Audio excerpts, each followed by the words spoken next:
Ladies and gentlemen, let's get ready to rumble!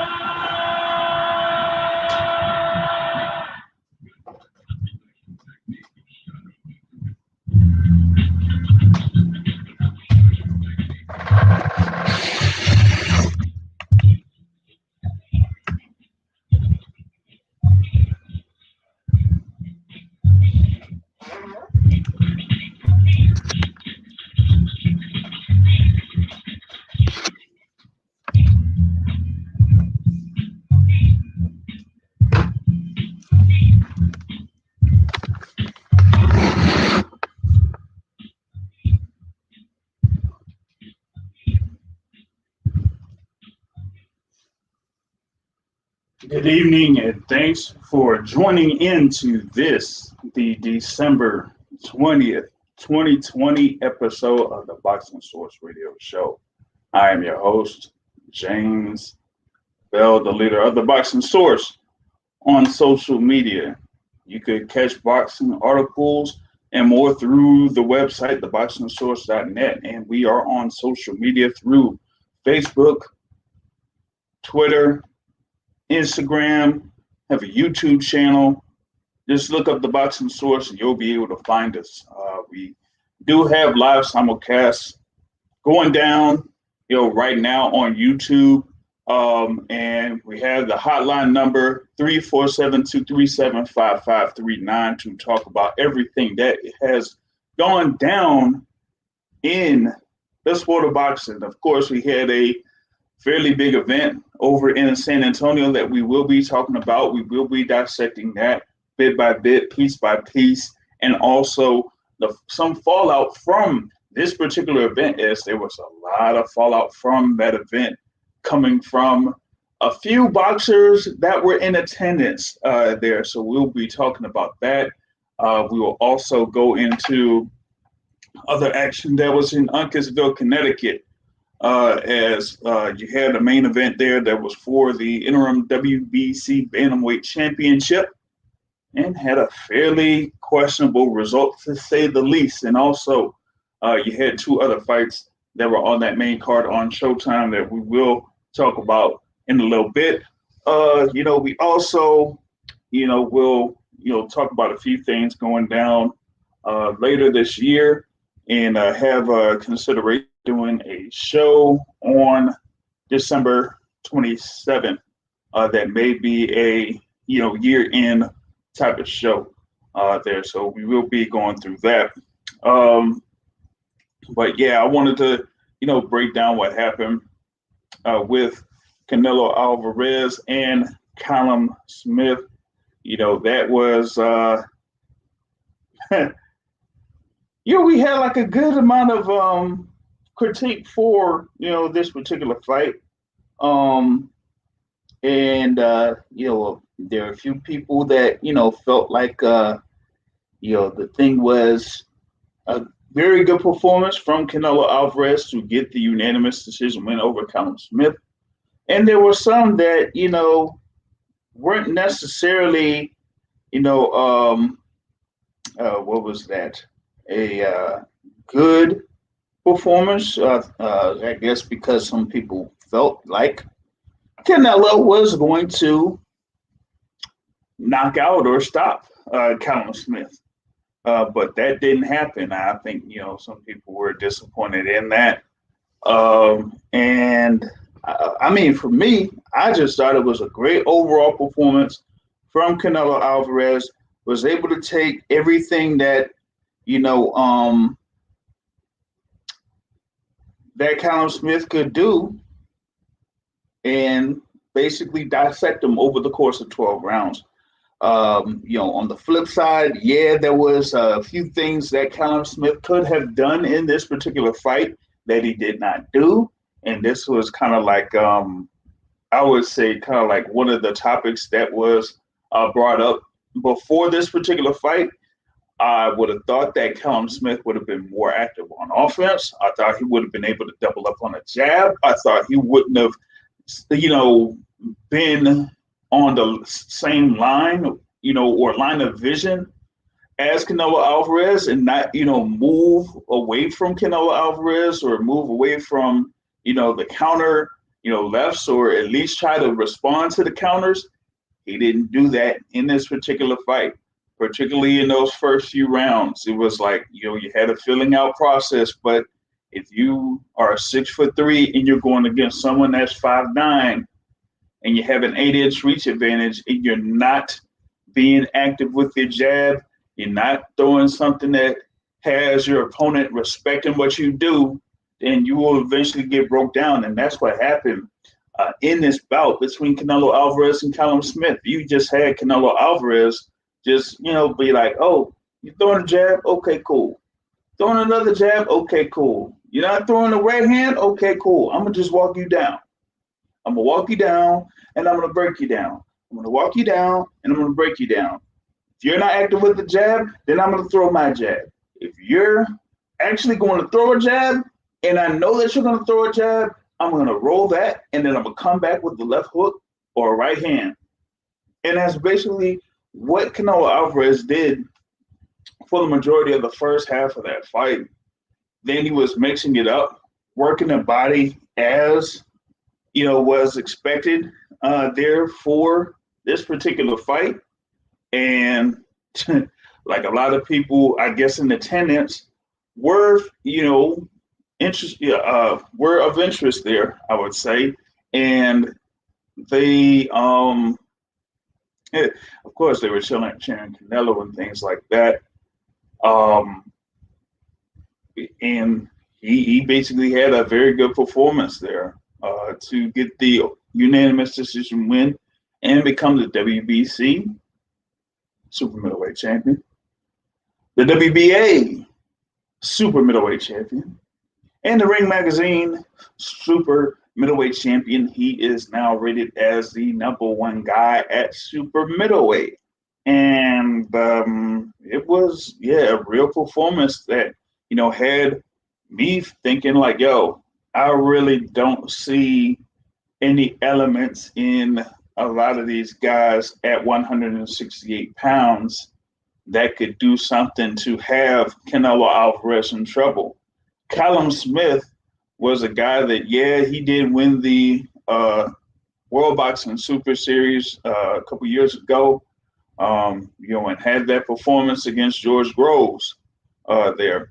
But we all saw what happened against John Ryder after, what happened when he was in the ring against Hassan Nadam over in Madison Square Garden in June 2019. And of course, felt like Hassan Nadam shouldn't have been in the ring against Callum Smith, Then you have the performance that Callum Smith had against, John Ryder, where a few people, good number of people, felt like John Ryder got the better of Callum Smith in that fight. And I think that was one of the elements as to why people were kind of like turned off to Callum Smith facing Canelo Alvarez at this point, given his last performance. But, when you're rated as the #1 super middleweight, that's the title that you have there, rated at #1 super middleweight, going up against a guy that was rated #1 at middleweight, had world titles at 154 pounds, 160 pounds, 175 pounds, had the WBA regular super middleweight championship after he defeated Rocky Fielding in Madison Square Garden at one point. So he was going up against the #1 super middleweight, and he broke down that super middleweight bit by bit, piece by piece. And it was just kind of surprising that, Callum Smith was able to stay up for 12 rounds, because there was a lot of shots that he was taking that could have, eventually broken him down. I thought that he would have gone down to a body shot just like his brother did, Liam Smith, when Canelo fought Liam Beefy Smith at 154 pounds. But Callum Smith was able to take every single one of those punches. There were a few times where he was in the ropes and Canelo was, wailing at him.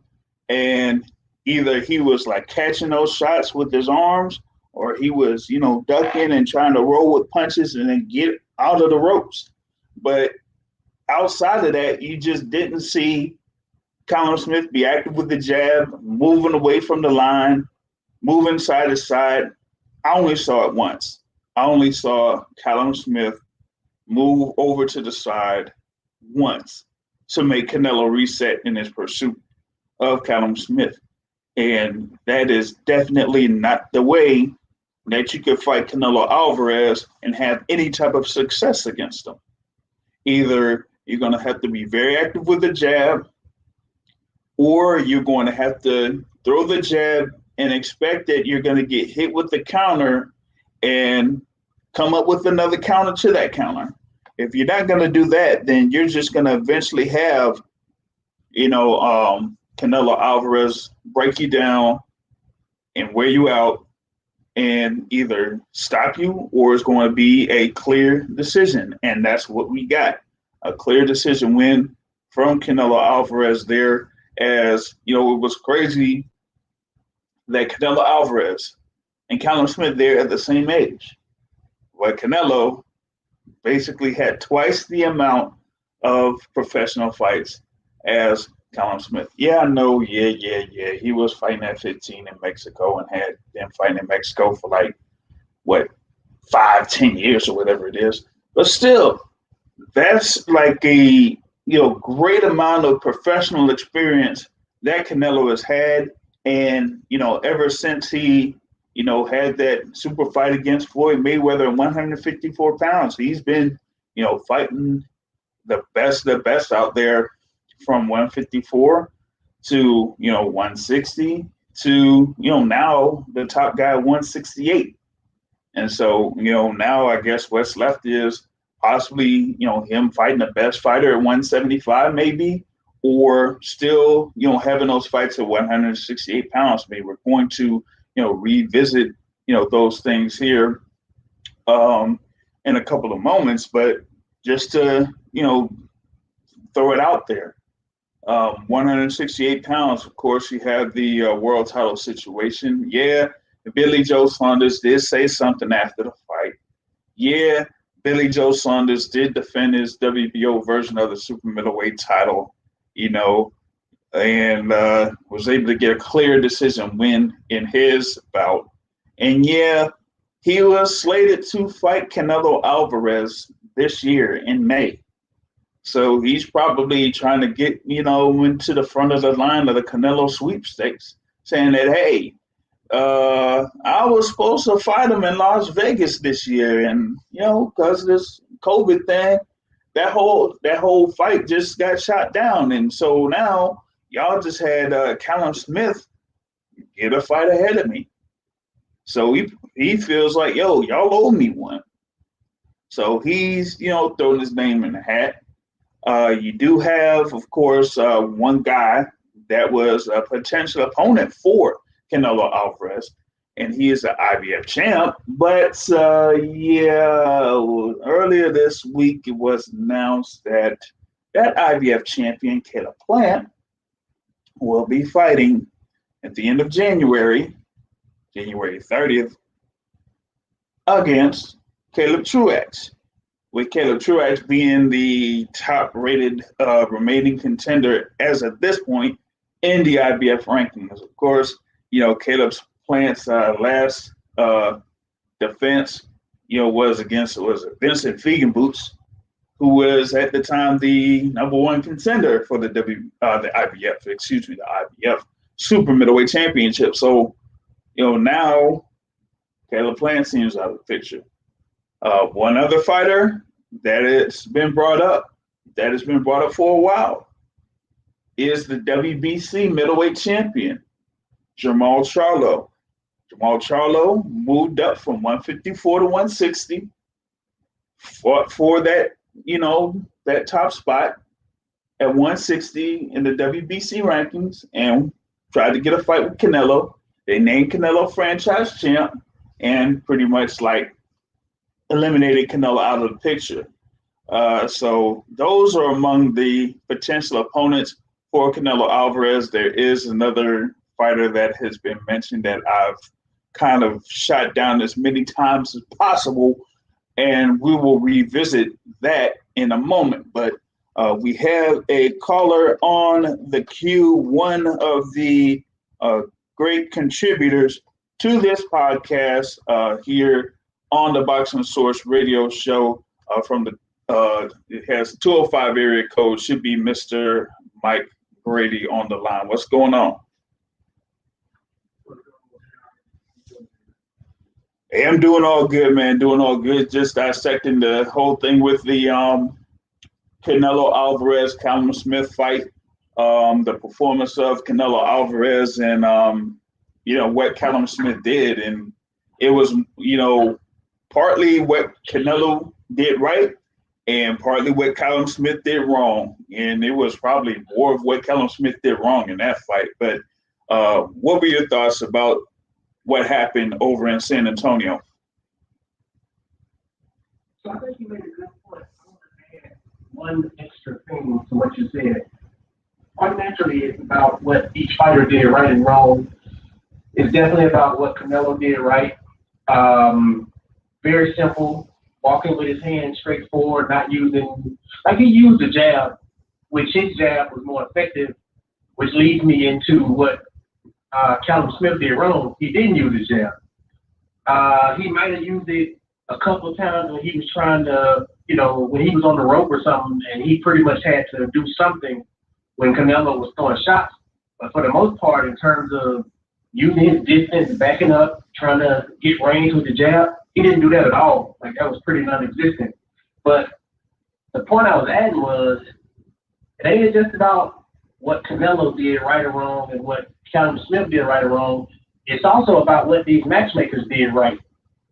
And Canelo is a great fighter. He's my #1 pound-for-pound fighter.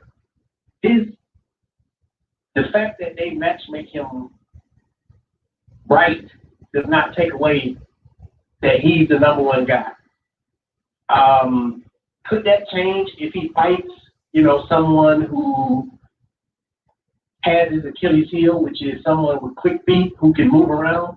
Yeah, that could change. That could make Errol Spence #1. But right now, body of work, you got to give it to Canelo. I mean, in my opinion, it's Canelo. And, until it happens where they do actually match him against that, hey, what can you do? But the matchmakers did something right. And then, we got the announcers on the zone trying to sell people on this being a competitive fight. And the dude is very annoying. The main announcer guy, he's pretty annoying. What's like the one who was? Where's the announce team including Brian Kenny, or are you talking about Chris Mannix? Mannix. Yeah. Mannix is annoying. Like, he might be taking the award for the most annoying announcer in boxing this year for some people, I guess. Yeah, because he. Yeah.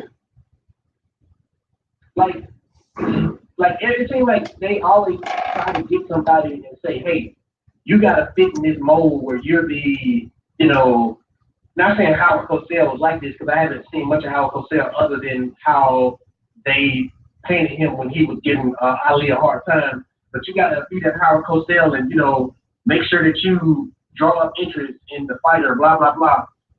And, we got to have somebody who's a petty athlete who draws interest and, makes people,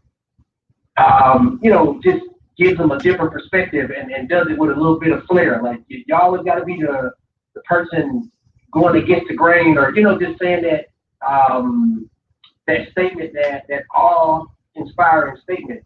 And so he always got something to say. Like, he had a point where he said, oh man, he was on the ropes and he was hurt and the ropes held him up. Dude, no, he backed up against the ropes, and when he backed up against the ropes, like anybody else, if Canelo swinging at you, you're going to lean back as far as you can to get away from the punch. And if you got a 6'3" frame, guess what? You can lean on the ropes as much as you want. And, you can be away from him 3 feet to where he can't hit you. And then the on-site judge or the on-site ref or judge, whoever it was like, nah, I don't think he was out on his feet, no. And then that's when Sergio Moore came behind and was like, yeah, I don't think he was out on his feet either. Like it's like Tim Bradley does that too, but Tim Bradley at least has the credibility of being a boxer, an eventual Hall of Fame boxer too. He's annoying, but the matchmakers, man, they really do Canelo a justice because yeah. I think that fight was, I'm not gonna call it BS, man, but I think it was I feel like I wanted a bit more. Like I feel cheated a bit, you know, like I felt cheated a bit. Well, I mean, I paid for the zone, but it was just like a robbery in a sense. Like, well, I think it goes back to the comment that you were talking about, and I think there was some certain professional fighter that said the same thing. It's like, I mean, Canelo's this guy, he's number one pound for pound and everything and this and that, but seems like he's been getting matched up with guys that make him look good. And like he's had a string of guys that make him look good, you know? Like, I mean, you know, of course you had the whole other thing with you know, for me and like Daniel Jacobs, that could have been a very good tactical fight, but Daniel Jacobs was just not active enough. He could have been in there and stood toe to toe with Canelo Alvarez if he wanted to. He just didn't do it. But, you know, having Canelo going up against Kovalev, who can't really move, and, you know, Callum Smith, who's tall but really can't move, you know, side to side and is not active with his hands, that's kind of something that Demetrius Andrade brought up after the fight. And, you know, he may have a little bit of a point, you know, because if you have Canelo against guys that are there that could stand right in the line with them for him to tee off, then yeah, he's going to look good, but it's not going to be a good fight for people unless if he, you know, completely takes him out. But the thing is like some people have said, like, where is Canelo going to have a fight where it's going to be anything close to a 50-50 type of fight? Like, will that happen if he faces, you know, a Caleb Plant or maybe a David Benavidez or somebody like that? Who knows? But as of right now, he's kind of like, yeah, he's up there as far as like the top guy at 168 pounds, and he's did his thing at 160 pounds. But where are the matchups that are posed to him to where he can, you know, say, hey, this guy could really, really beat Canelo, you know? And that's what I think some fans are looking for, those fights where, you know, Canelo could go up against those guys and you're like, I don't know, you know, either this guy has a shot to beat Canelo or I don't know if Canelo could really beat this guy. That's why, like, you know, some people bring up Artur Beterbiev, but, you know, I've like seen a recent comment on social media and it seems like they say only Boxing Twitter is interested in a fight between Canelo and Artur Beterbiev at 175 pounds. So if that's the case, then what other options are out there for Canelo going into next year? Because they're going to be building into, you know, something. And yeah, I'm going to mention one name that has been brought up, but that's still a good ways away for me. It's a good ways away for me if that's going to even happen. So I'm talking about guys that are within that weight class right now that Canelo campaigns in as far as like potential opponents here in the near future. And I just don't know who would be that particular guy that would kind of like say would be a potential threat to Canelo Alvarez. We want to get in next caller in here, a longtime contributor to the Boxing Source radio show from the 602 area code. The man with multiple aliases. He probably got more aliases than this guy Ben Maller from Fox Sports. 202, what's going on? Mr. Give Me My Credit, Mr. Unbiased, Mr. Who You Pick. What's up, fellas? What's all right? Oh, it's only 3 of them. All right, that's it's not like 15 different nicknames or something like that. What's going on, man? Nothing. I just want to give a PSA to everybody out there.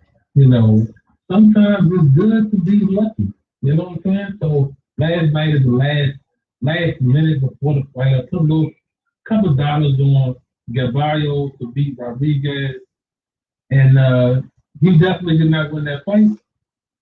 But sometimes it works out in your favor when the judges don't do that. Oh man. Who was it? What was that? That Raleigh fight that happened a couple months ago. I thought that was like a bad decision by the judges. This one here, oh my God, that was terrible. It was terrible, Kenneth. It was terrible. Man, I'll go into that here a little bit because there might be a little bit of a side story to all of that. But yeah, I was breaking down this thing with Canelo and Callum Smith with Mike Grady here, and Mike was saying even though Canelo had a clear victory in there, he seemed like he was kind of cheated as far as that performance that happened. I guess he didn't feel like Callum Smith really did enough, and I don't think probably you don't think it was because of Canelo, but hey, to bring up Demetrius Andrade again, he said midway through the fight that Callum Smith is just there showing up and not fighting to win. He's just fighting to make it, which I thought was interesting. World Rank, what do you think about the fight in general and Demetrius Andrade's comments? I actually think Andrade was spot on, man. It seemed like, to be honest, it seemed like Liam tried to fight more to win than Callum did. It's crazy. Because when you see the size difference in the ring, it just seemed like it to me, I would equate it to a bigger person who's not really built for fighting. Just like on a street fight, it just seemed like a big person who wasn't built for fighting going up against a smaller bully. Right. And who don't know that they can fight. Yeah, that's definitely a possibility. But it just seemed like somebody who didn't have the courage to, like my Ray just said, maybe to believe in itself enough to say, hey, I got some of these advantages, I should be able to take advantage of it.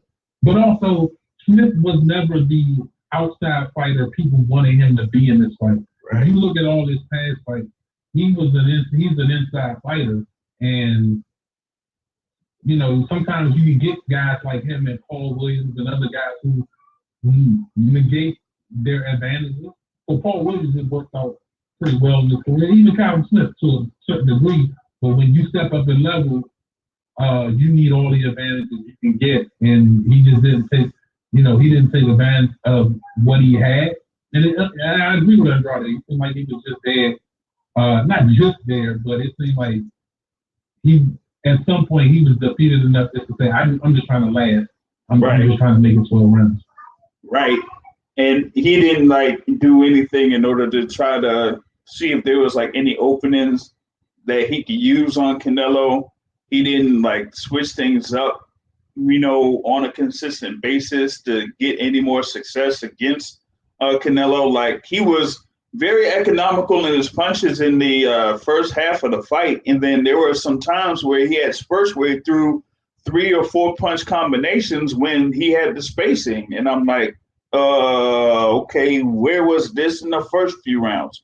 Or if he had openings with an uppercut. Like I've seen him land an uppercut a couple of times. I'm like, okay, where was that?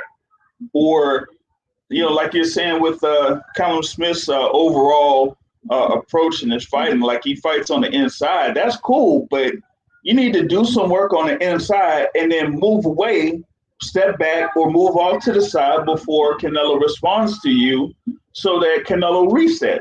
And he only did that once the entire fight.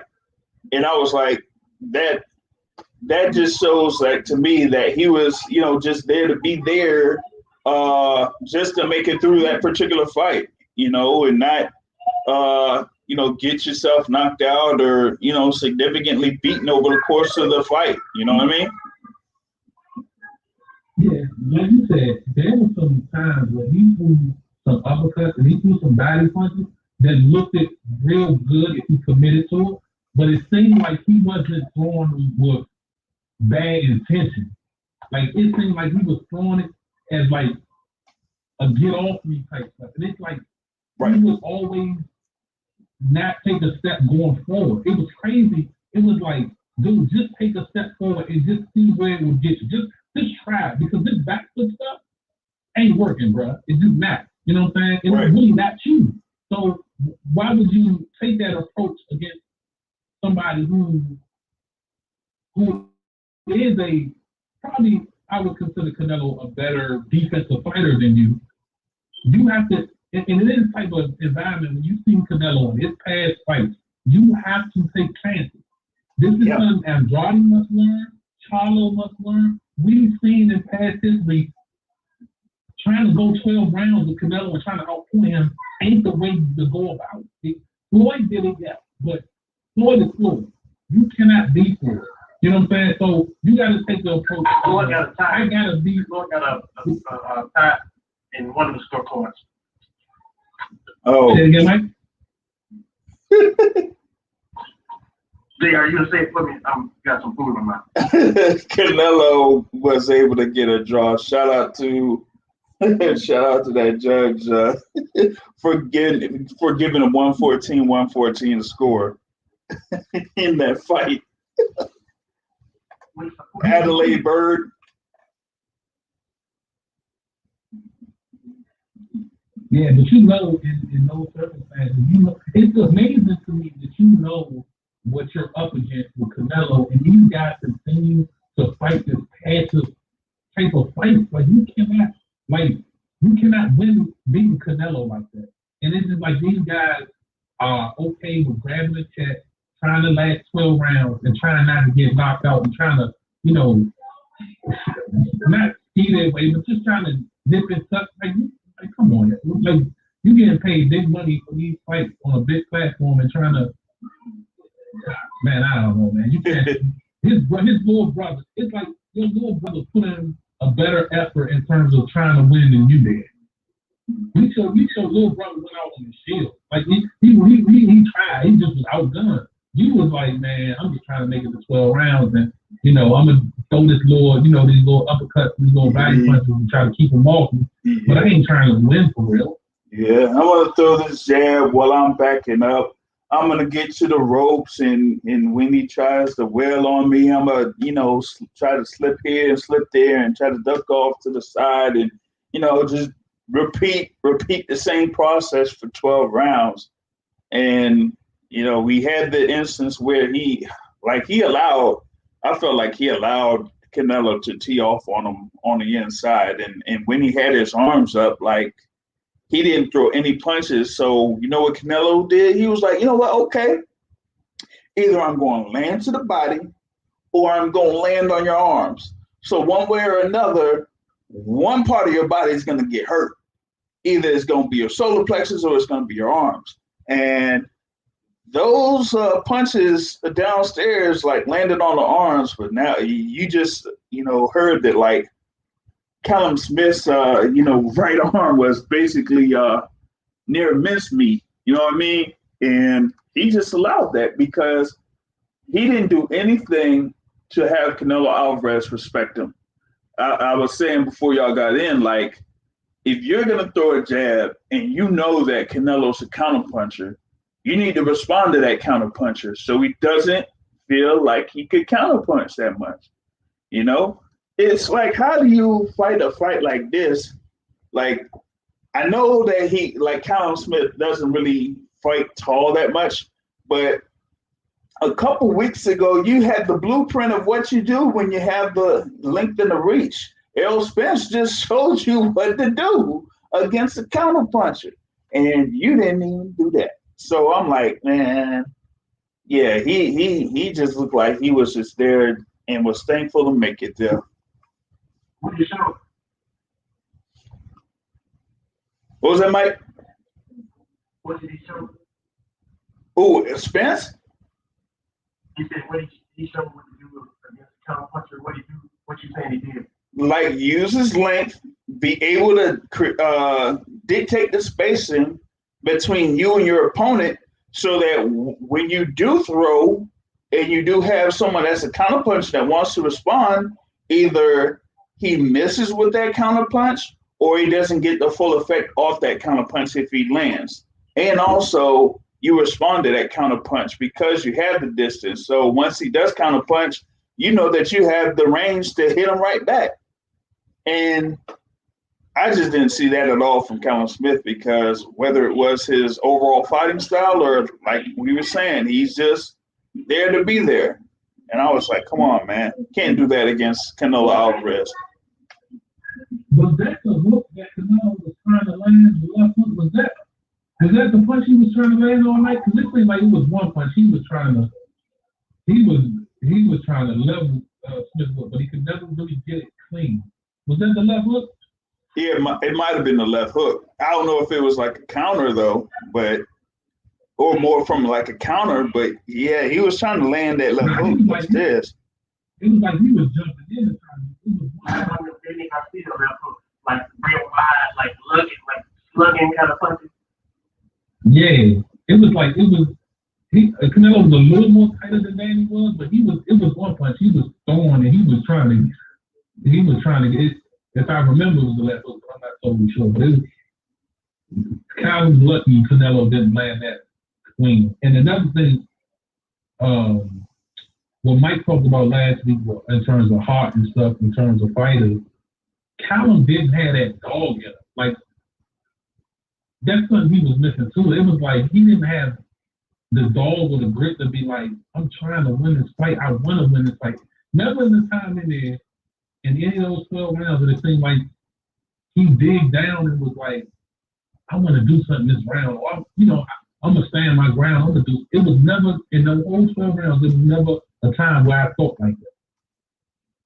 Yeah, it's like either you have a fighter that's a dog, or someone that like has the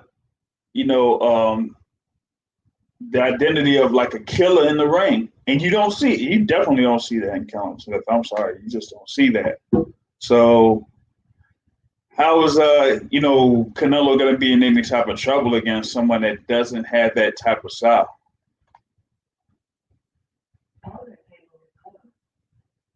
Like, it was him fighting. I'm not taking away from his responsibilities and what he needed to do. But one of them rounds, they was like, all right, Callum, we're going to give you one more round. Yep. He beating up on you a little too much. We're going to give you one more round. And I think it was three or four more rounds left. And he didn't really come out and do much, but they tell him he's going to give him one more round, meaning that they were conceding. Like, it was like, dude, he the better man. They didn't say go out and give it your all in the next round and then we'll stop it. It was just like everybody had conceded. I mean, he was obviously outclassed. Canelo's a better fighter, but like you said, it just wasn't no. At least the brother, like you said, knew he was outclassed and was like, well, shoot, I'm at least about to hit him one good time. So right. He knocked me out. Yeah. And then he hit him one good time and got knocked out. With a body shot, right? Yeah, Liam, yep.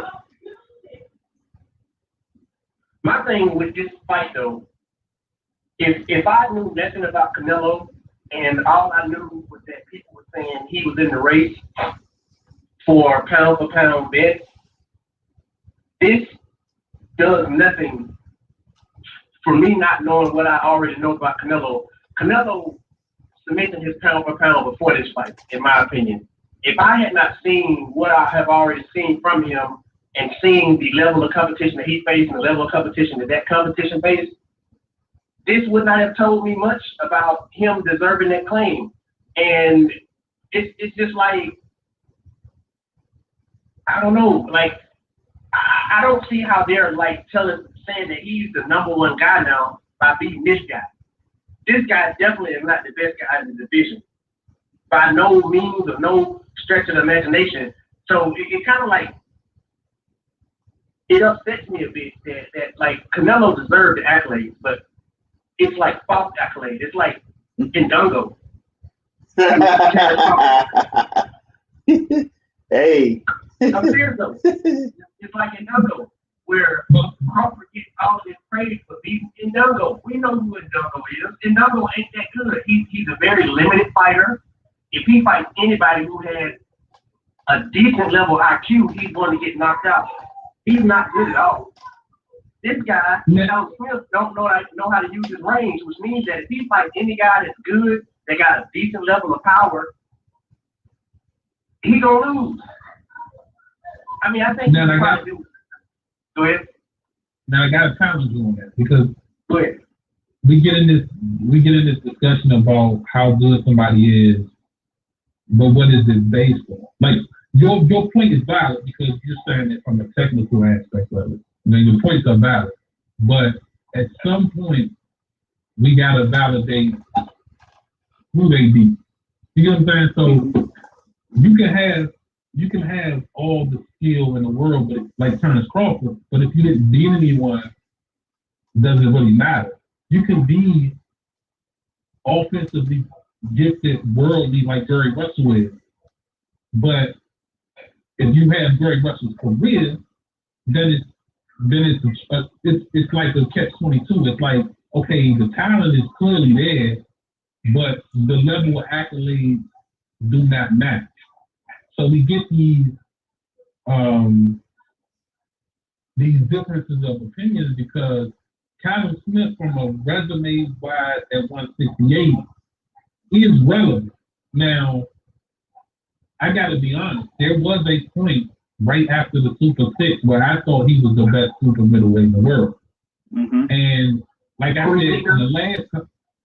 in the last week, if this had happened a year ago, I would have favored Callum even more, which I would have been wrong.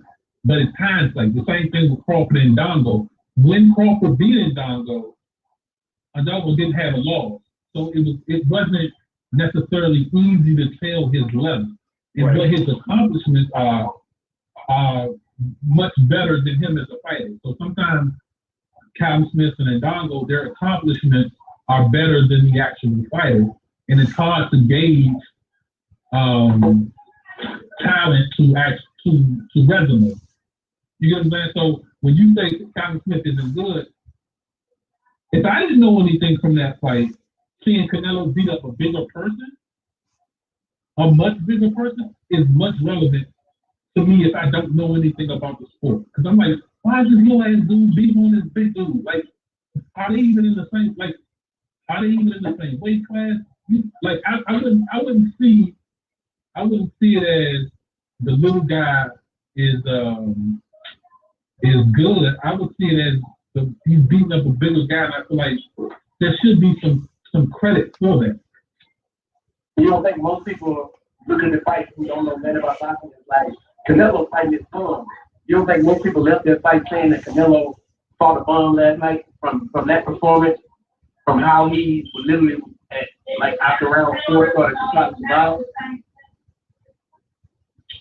No, you from not knowing anything, yeah, but I rate Callum Smith. I think he's a good fighter. Is he? I guess last night was to me was a showing of an elite fighter against a world class fighter. And sometimes you get outclassed. sometimes it's just level to it. I don't think necessarily that Callum Smith is a bum. I just think Canelo made him look like that. If you watch the Floyd and Canelo fight, you would think Canelo was a bum too. You know, if you were using that logic, because Floyd watched Canelo. The only difference about that, Canelo got outclassed, yes. However, in every time, I'm like, Floyd, if he hit you with that itch that he missed you, it was close. Canelo never stopped trying to win the fight. He was outclassed, but you could at least see in him being outclassed, he was a level below Floyd, but you could still tell the fighter was a good fighter, but his style just didn't suit him. With what's his name, he was outclassed, and there was no offensive output. The defense was very poor. He didn't jab to keep a taller fighter off him. It just looked like he was very inadequate as a fighter. So world rank. So you mean to tell me that after this performance by Canelo Alvarez against Callum Smith, that Canelo could take a line off of Roy Jones Jr., talking about that they got the nerve that I ain't fight nobody, I just make them look like nobody. Y'all must have forgot. Absolutely, man. I mean, Canelo was doing things other guys just ain't doing. Like, to go up these weight classes and beating, I mean, Kovalev is a cherry pick. I admit that. But even to think that. This guy's cherry pick. I mean, anybody Canelo pick is a cherry pick, though, because Canelo's actually he's choosing it. But I think Callum Smith is better than his performance last month. But it kind of like circles back, though. It like the question is, and I said it before, and I'm like, who is out there right now from 160 to 175 that if Canelo, chooses to fight him, that it's, close to a 50-50 type of fight, or a level where, hey, maybe he might not be as favored to win that fight. Like, can you find a fighter at this point right now that Canelo fights and it's that particular situation? You know what I mean?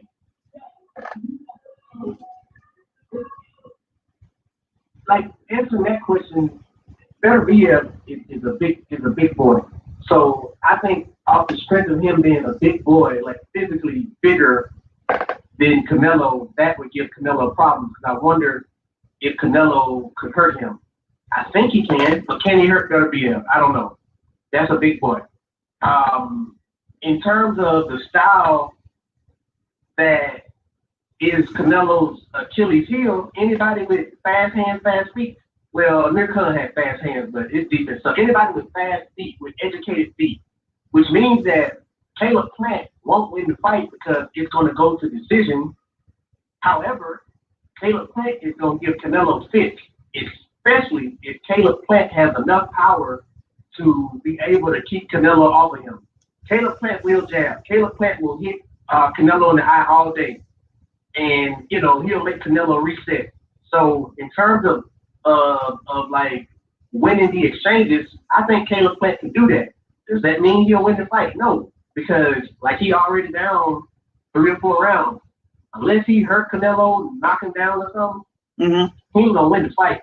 And that's just politics. But that style will give him trouble. The Charlos will give him some trouble because, they're not slight of foot, but, just their athleticism will give trouble. Or at least the big Charlo will give him trouble. The younger Charlo, the Charlo that beat Jamel Charlo. The Dominican. Yeah, that's Jamel Charlo. I question him. I think he's the less better of the two, just my opinion. Why I think that? Is that what you No, I said that. No, I was saying that. I said the same thing. I think that Jamal is, more skilled overall than Jamel is. But I think that kind of like offends Jermell to a certain extent, given the amount of competition that he's fought at 154 pounds. So they kind of have a little bit of a spat in reference to all that. But that's like a whole nother story. But I kind of like, feel what you're saying in that because, they like the fighters that you mentioned don't necessarily have the foot movement or, like that type of ring generalship that could give Canelo problems. Earlier this morning, Josh Taylor, the unified champ at super lightweight, did feel like Billy Joe Saunders would give Canelo problems, but I'm like, I don't know about that. Particularly if it's at 168, I don't see that. I really don't feel like Saunders at 168 has the movement well enough to do that. He may have the jab, but like in this particular fight that we just saw yesterday, if Saunders doesn't have anything that makes Canelo respect him, Canelo's going to walk right through that and then just go to work. And Saunders will end up getting broken down too. I don't believe any UK fighters because they just all blindly just say that their guy was going to win. It's just amazing how many boxers from the UK thought or not won it because everybody won it, but thought Callum Smith was going to win. Yeah, I don't know where they kind of like thought that, given the amount of competition that, Canelo has fought up to this point.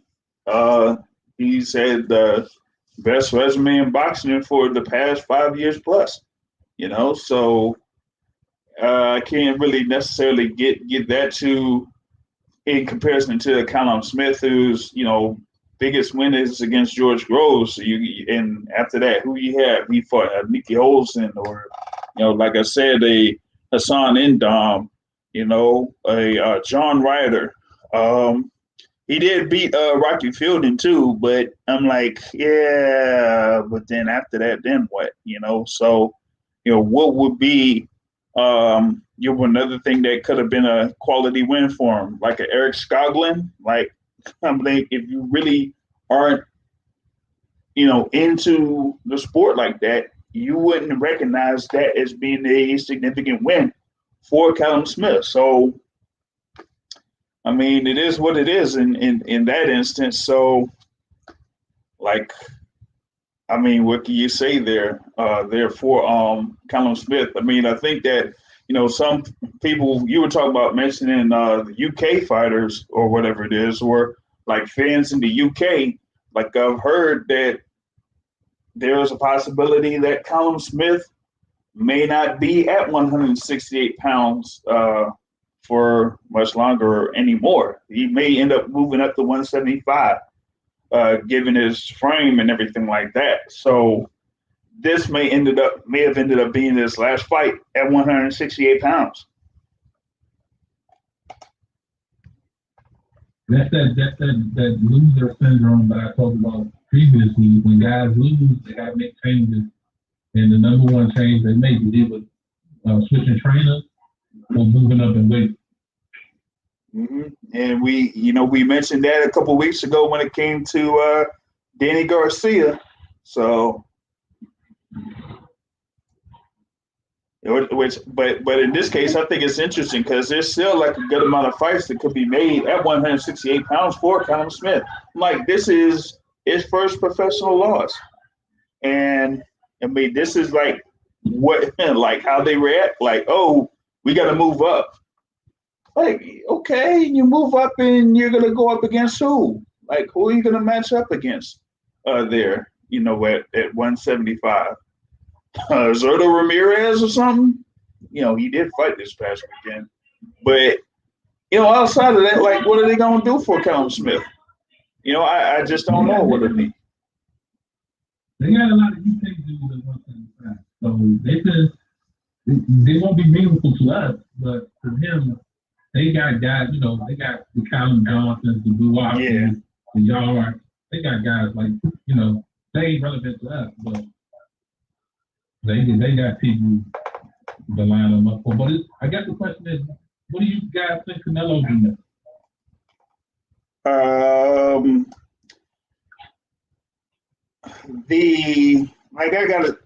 How they did this particular event may have commanded that his next fight will be at the same site, or it'll probably be in AT&T Stadium, next year. But if he's gonna lean towards someone like a Billy Joe Saunders, they may have it in the same venue, to try to, maximize the amount of revenue without, taking on so much cost. So I feel like with Canelo, he's going to, stay there at 168 and either fight Billy Joe Saunders or, kind of like find out what's going on with David Benavidez or something like that. If Benavidez could stay there around 168, because Caleb Plant going up against Caleb Truax on January 30th. If he wants to drop that line about being on CP time once again, then he'll probably just have that same thing. He'll end up being passed on once again there. So I feel like Canelo Alvarez versus Billy Joe Saunders is the most likely fight to happen next at this point, with Benavidez as a possibility, or Caleb Plant. But Caleb Plant is like, I would say around 10% right now. I actually think it's going to be either Triple G Part 3 or it's going to be Yildiz. Oh, shit. I done made a video. I'm just very realistic. Hey, listen, I'm gonna be honest.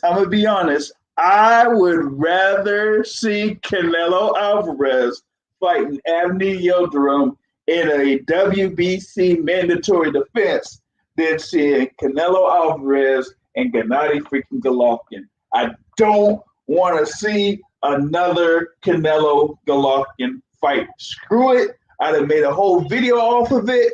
And I'm like, Golovkin needs to just quit and just fight somebody else. Fight a Demetrius Andrade. Fight a Jamal Charlo. Like, fight, who was people talking about? Jaime Munguia. Let's fight Jaime Munguia. But why is it that, you got to have another fight happening once again off of that, you know what I'm saying? Like, we gotta quit with this Canelo Golovkin 3 talk, man. I'm getting kind of tired of it, of that type of thing there, man. You know what I mean? So that has to stop there and whatnot, man. What do you think, Mike? Before I go back to World Rank.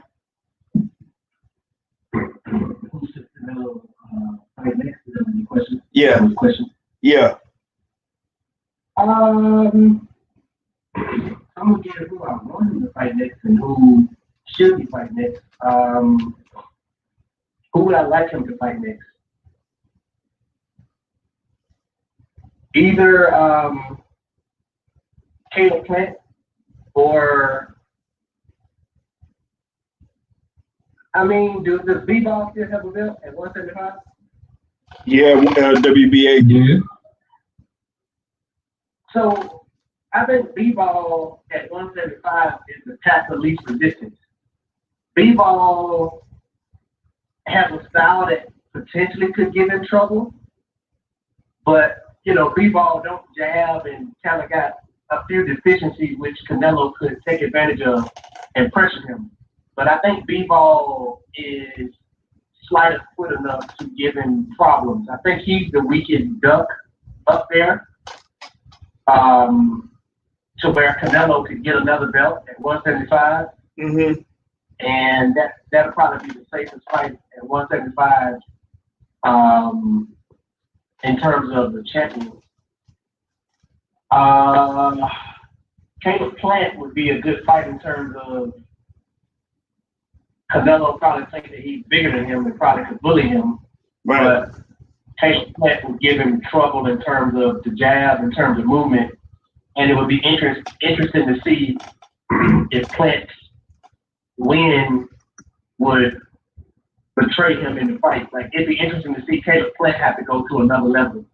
I was down in Nashville when he fought Butts. And, it just looked like, I was like, man, Butts is like, it looked like he like 1 inch away from like clipping Caleb Plant. And I was just like, Caleb, watch out, man, move your head. It was a good fight. I enjoyed the fight card. It was a, very good fight. Different times, but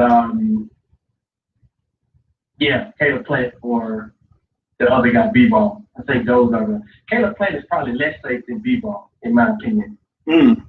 What y'all think? Y'all know I'm not really sold on Bivol. Haven't really been sold on Bivol for years. Some people may feel like he has enough skills to be the top guy at 175. I just don't see it. You said you were there in the fight between Caleb Plant and Vincent Vingenwitz. I was in attendance when Bivol fought Isaac Chilemba in the co-featured 2, the first fight between Eleider Alvarez and Sergey Kovalev, and like Bivol just didn't really show me enough to like say that okay, he's far and away one of the guys that could really do some damage at 175. I know that one other caller here, Matt, was talking about Bivol's reaction to not be taking out Jean Pascal when they fought, but going up against someone like Isaac Chilemba, who may be a tough out for some, but he was already a good amount of years past where his top performance was, and Bivol couldn't take him out. So I was like, if he goes up against the likes of a Beterbiev or a Canelo Alvarez, I just don't see him winning those fights. So that's why I'm not really all too interested in seeing Canelo fighting Bivol as much as him fighting Caleb Plant. Because Caleb Plant could, probably give Canelo different looks as far as with his overall mixture of size and speed and mobility, as much as he could do to, probably give Canelo issues. And maybe he'll do something where, like you were saying with Callum Smith, not fighting like he, is a dog. Like you probably see that Caleb Plant is a dog in the ring. So that's why I feel like Caleb Plant is a better matchup there instead of Canelo going up against Dimitri Bivol. What about you, World Rank? That's an interesting take. But I come back to that. So I already said that who I think they're going to fight. So who I want to fight, the number one person I want in the fight is Charlo. That's the person I want to fight. Personally, I think Charlo is overdue for some type of big fight. And the number 2 person will probably be Beterbiev, just because of styles, and that fight would be what the Kovalev fight should have been. So those 2 fights for me. But in terms of the Bivol point, I think I don't know the difference between for me, Bivol style going up against Plant style. Like Plant is a much faster fighter. I don't want to say he's a better boxer. I'm not totally sure of that. But in terms of the style of the fight, I don't see Caleb Plant being more entertaining than Bivol. I don't really think neither one of their styles are per se pleasing. And then when we get into the conversation about Bivol stopping the South African guy, I mean, entertainer doesn't always, good doesn't always equate to entertainment. Bivol can be good, but just not entertaining on the eye. So I agree that I don't necessarily want to see the fight, but I don't think the Plant fight would be much more exciting. I don't think Plant's going to go out his way to be, trying to get a knockout or anything like that. I think either fight is a 12-round fight, and I just don't see the difference in Bivol and Plant in terms of the fight being more exciting or entertaining overall. But yeah, Charlo is the first fight for me. That's what I want to see. I mean, yeah, I kind of feel you on that because I was talking about that being a potential fight next May after you had Jamal Charlo defeat Sergey Derevyanchenko to defend the WBC middleweight championship, and I was just looking at how the numbers could have possibly been for that pay-per-view or whatnot, but I just think that it should be a possibility that those two guys should fight. But but I don't know if Jamal Charlo wants to do the same thing that he did at 160, and where he moved up to 160 and fought the guy that was slated as the mandatory or whatnot, and was able to defeat him. I think it was George Sebastian to become the top contender.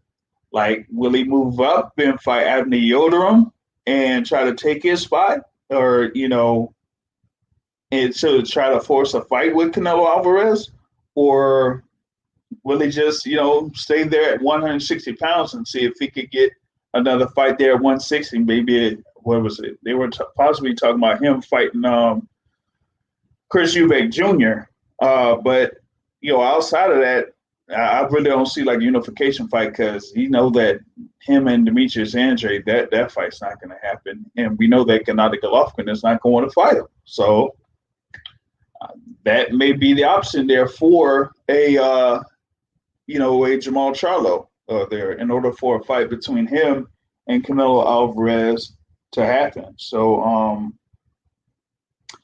it's going to be a good number of things there for Canelo to sort out before his next fight happens, which I think will be Cinco de Mayo weekend in 2021.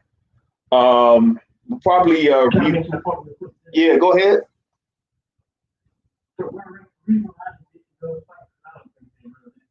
I didn't, I know you were saying what we hope, but those are the two fights I would want to happen, but I know they're not going to happen. So I was just trying to speak on what would be, realistic in what I think the matchmakers, because we see that the matchmakers obviously do a great job of, making Canelo look good, which, same thing with Mayweather. The matchmakers made Mayweather look good, but at the end of the day, both of these guys are Hall of Fame class fighters, but I just don't think matchmaker-wise they're going to make that fight with either Charlo or Beterbiev. Nah, I agree with you 100%. And matchmaking is a lot of the it's half the battle, man. I just leave it at that. Matchmaking is definitely half the battle. Yeah, feel you. For those listening in through YouTube right now, if you want to call in and join in the Boxing Talk, the hotline number is 347-237-5539. That's 347-237-5539. Want to jump into the other card that was out there. World Rank kind of mentioned the main event that was on with Emmanuel Rodriguez there going up against Caballo. And, for starters, you had the original main event completely get, washed out because it was supposed to be, the bantamweight championship between Nordine Oubaali and Nonito Donaire, and then Oubaali got hit with COVID. They made him the champion in recess, so then they had Nonito Donaire initially going up against Emmanuel Rodriguez. Then Nonito Donaire got hit with the COVID, And so they were just doing what they could do in order to, keep that card going, keep the main event up there. So they had Emmanuel Rodriguez going up against Raymart Gaballo. Gaballo was slated as a top-ranked fighter in the WBA rankings. Emmanuel Rodriguez was there at number 4 in the WBC. And, over the course of those 12 rounds, man, it really looked like Rodriguez was definitely the most active. Gaballo only seemed like he was landing about 1 or 2 punches every round. And then we just get to the scorecards, and scorecards read like, what was it, like 118, 118 to 110 for Emmanuel Rodriguez. And then he had a score of 116 to 112 and 115, 113 for the winner. It's still undefeated, Raymart Gaballo. I was looking at that, and I was like, wait a minute. Like, hold up, cuz. Like, how is this possible, man? Like, what were those two judges watching this? I just couldn't believe it. But, I know World Ray said you cashed in on it. But I think there might be a little bit of something behind it, given the two fighters. So maybe they wanted to lean towards Gaballo getting this win to potentially have better matchups between him and a couple of guys that are holding world titles right now. But World Rank, you wanted to go into it a bit? Yeah, so it's a lot of moments. So yeah, I'm going to take it back to the mindset from behind the process of me making that bet. So I had been eyeing the bet all week, and Gaballo was the underdog. So you put 100 down, you get 115 back. That was the first time that I saw the odds. I didn't put any money down when I first saw it. It was just one of those things where let me just get to Friday and Thursday and kind of figure out, if I'm going to make that bet or not. So on Saturday, I didn't make a bet. And the mindset was, I'm scrolling on Twitter, and I see all these people talking about this guy. He a knockout artist, and he all this and all that. And one thing about my handicapping is I'm always handicapping politics. That's part of my handicap. Yeah. Like, I feel like in boxing, it gives you an advantage if you know kind of the politics behind the sport. And this is why I think boxing, when you bet on it, will be more profitable than other sports, because it's some things that go on behind the scenes that isn't accounted in the actual match or in the game. Yeah. So I was like, Rodriguez, from what I know, was clearly the better fighter in terms of boxing, even before this fight. His resume was better. Right. But there was a lot of hype behind this dude. So I said to myself, like, something kind of what you just mentioned, like, this guy seems like somebody that they're trying to build up for something. Because he got this good looking record, and they talking about him like, even if he, even if he loses, I knew Rodriguez was a boxer. So I knew that Rodriguez was going to knock the dude out. So I was like, given the chance that Gaballo, might be the good, and even if it goes to the card, I still had a chance. But the funny part is, before the fight was already announced, the scorecard, I was like, I talked this down on air. I posted on Twitter like, man, I fucked with this dude, and I lost my money and this and that. And lo and behold, a minute later, I see the scorecard, and I'm like, man, this shit is crazy, bro. Like I felt bad seeing them in my account, because it was like, man, I ain't deserving with this dude. This dude was cruel. He was missing every hard shot he threw. He was missing. This dude almost got knocked out by a jab. When Rodriguez did not follow up, when he had him hurt badly with a jab, kind of similar to the Verdeo jab. Right. That guy, his legs was gone, and Rodriguez just kind of stepped back. And I was like, dude, you can't just sit back. And one of these things fighters have to realize is a lot of these bad judgments is always going against the guy who's boxing. These judges have over and over has told us that they like ineffective aggression. They have told us that over and over and over. And these boxers continue to sit on their laurels like, I'm going to get this decision. It's easy. With these judges out here, this corruption out here, ain't nothing easy. You cannot sit on your laurels and just think they will score every round for you being a clean boxer. Because these guys, it's an entertainment business too. So you got to entertain. So any type of odds that they can get somebody else in there who's going to entertain, they will try to do that. And Rodriguez had this guy hurt several times and was outboxing this guy. And this dude ain't went 2 rounds for me. Man, he was just like, he was garbage, man. And to be honest, he was garbage. And he got this decision. I feel bad for Rodriguez, but man, it's part of the game. Yeah, that was just something I just felt like it was absolutely ridiculous that he would be able to what I'm saying with Caballo is that he would be able to get that benefit of the doubt. But I mean, like you were saying with the whole thing with his record and him getting the amount of knockouts and his background, I was like, I'm like, he's looking like another one of these guys that they want to, try to boost up or something like that. You know what I mean? And that's kind of like what I got from this, with him being from the Philippines and, PBC like signed the thing with Jean-Real Casimiro, who's from the Philippines. So it's like they wanted to have, another one of those guys be part of their, group.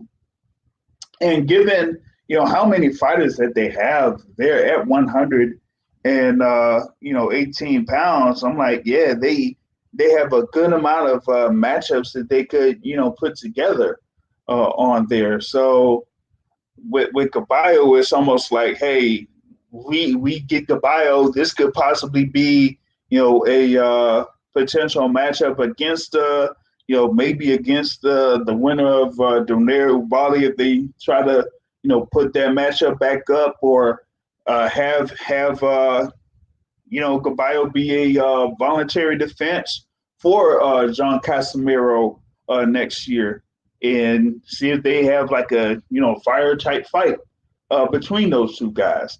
While on the flip, you got Emmanuel Rodriguez, who's a former world champion. Who did his thing, and y'all just said, okay, I guess he isn't really much of a factor at bantamweight. So we're just not going to give him the decision. I just thought that was like real weird right there. Man, they gave that man peace status.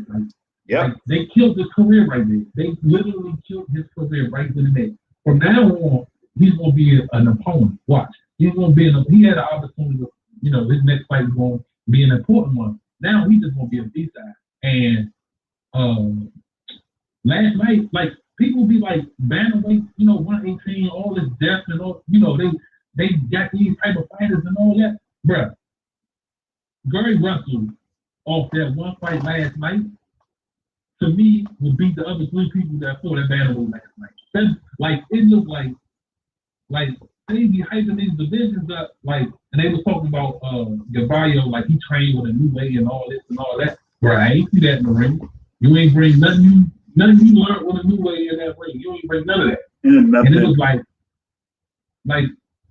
Russell, he did his thing. It's like he was on his way to a win over Payano. And it's like, off that one win, and then just comparing his boxing style to the other 3 guys, like Rodriguez would be competitive with him, but Russell to me already looked like, if you know what I'm saying, if you saying Caballo about to fight for a world title, and Rodriguez just beat him, like Russell in that mix already off this one fight. Like, I don't see how people be like, these divisions at the bottom, and these lower weights be so deep.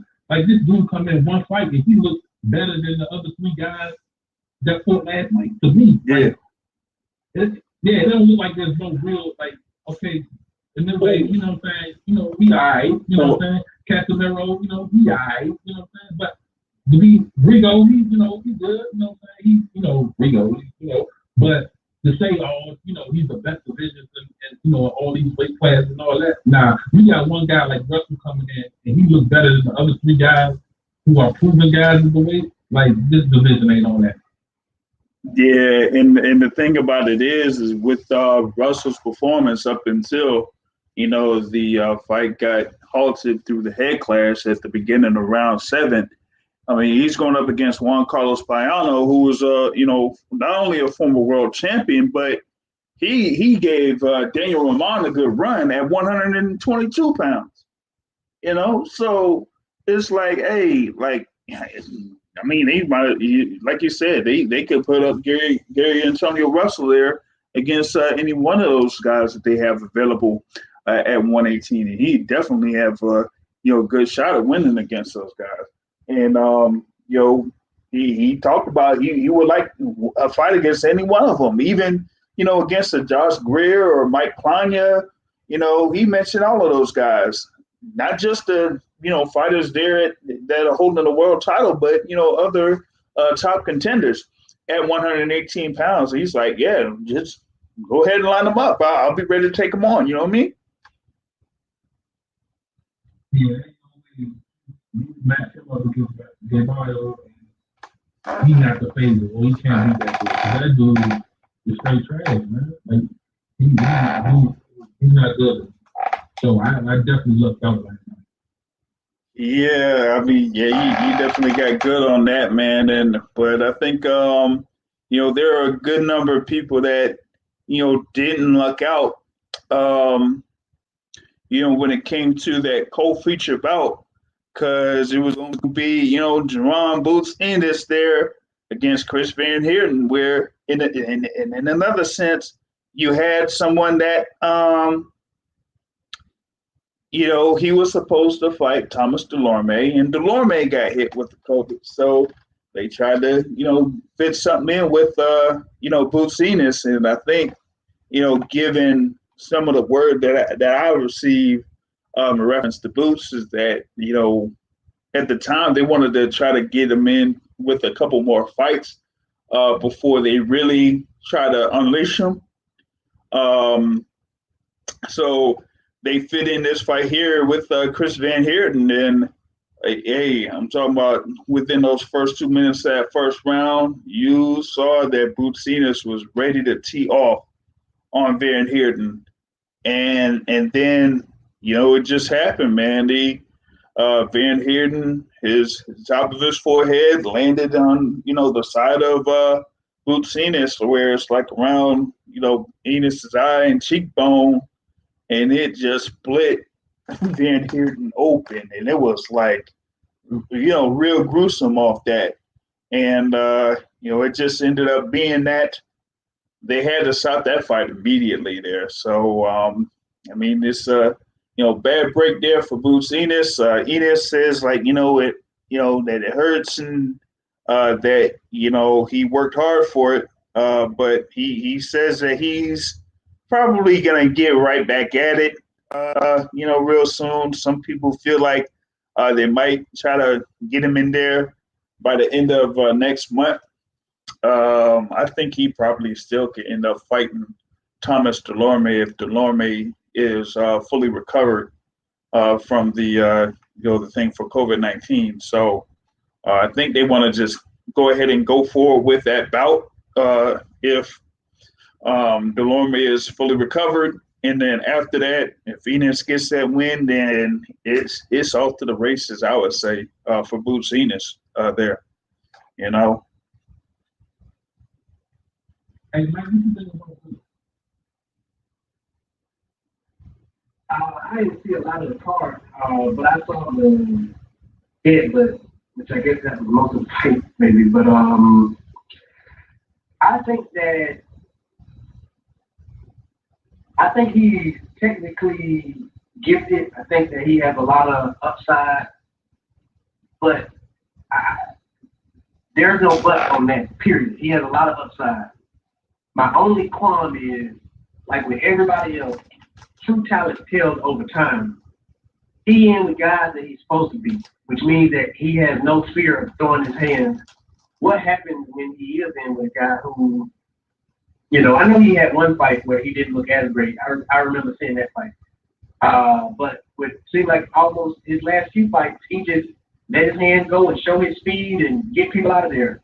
But what happens when he does crank it up, or is fighting a fighter that he has to think, or makes him second guess, or like where he faces adversity? I got to see him face some adversity, and then I will be able to give an accurate assessment. I mean, he looks great against the guys he's supposed to be, but what is he gonna do when he does fight somebody who hit him and hurt him, and he gotta endure or survive or use a different skill than just getting these people out of there? Like, I mean, I'm gonna use other people. Terence Crawford at least has shown us that. Terence Crawford got cracked by Gamboa, got cracked by Mean Machine, and he endured and passed those tests.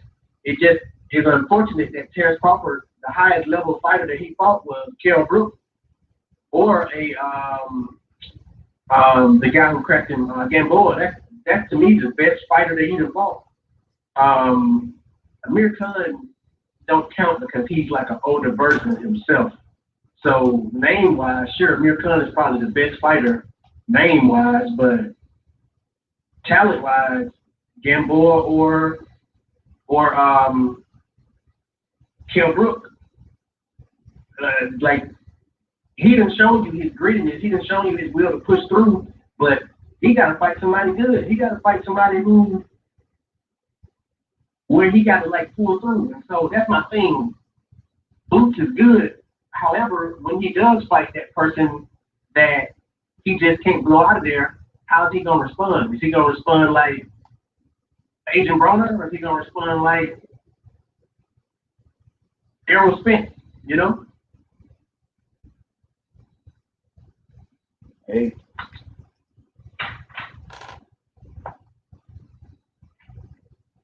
And I will say Agent Broner did respond well to me in the Maidana fight. But after that, he was shell-shocked. Like, people crack on him for getting dropped by Maidana and stuff. But Agent Broner never stopped trying to win that fight. He showed me something that I was like, if he fights like this and keeps it up, even if he do lose the fight, he's going to be a tough out for everybody. Because he knew he was down, he knew he had to get a knockdown, and he was throwing his hands, which he was landing. It's just that Maidana hit him with some clean shots because he just stay on the line, don't move his head. But after that, he was shell-shocked and just never really wanted to get hit again. So that means that he just keep his hands up and just stay in the pocket. So, yeah. Yeah, that'd be the thing about it there with, with Boots Ennis is, if he has that type of matchup, how we would, kind of deal with, that type of adversity. Would want to see him there against, the higher ranked fighters in the welterweight division. I probably would kind of say that he will get that chance there fairly soon. I just got to see if he, would go up against maybe start off with like a Jamal James, but I don't think they're going to put him up against someone like a Yordenis Ugas just yet. Maybe they could, say put him up against Jesse Vargas. I don't know, either that or Sergey Lipinets, because Lipinets is, up there in the rankings for some of these sanctioning bodies. So maybe they'll have him go up against the Lipinets here fairly soon before he's put in position there for a world title shot. I think I got someone in here checking in from the 404 area code. Tell us your name, where you're calling from. You're on the Boxing Source radio show. What's good?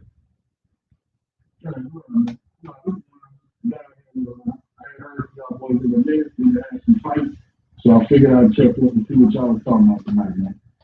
Yeah, we was just going over the thing there with the first segment was against that Canelo Callum fight, and now I just went over the thing with Raymar Caballo getting a win over Emmanuel Rodriguez for some reason, and the potential of Boots Ennis in 2021. So that's been pretty much the gist of the show so far.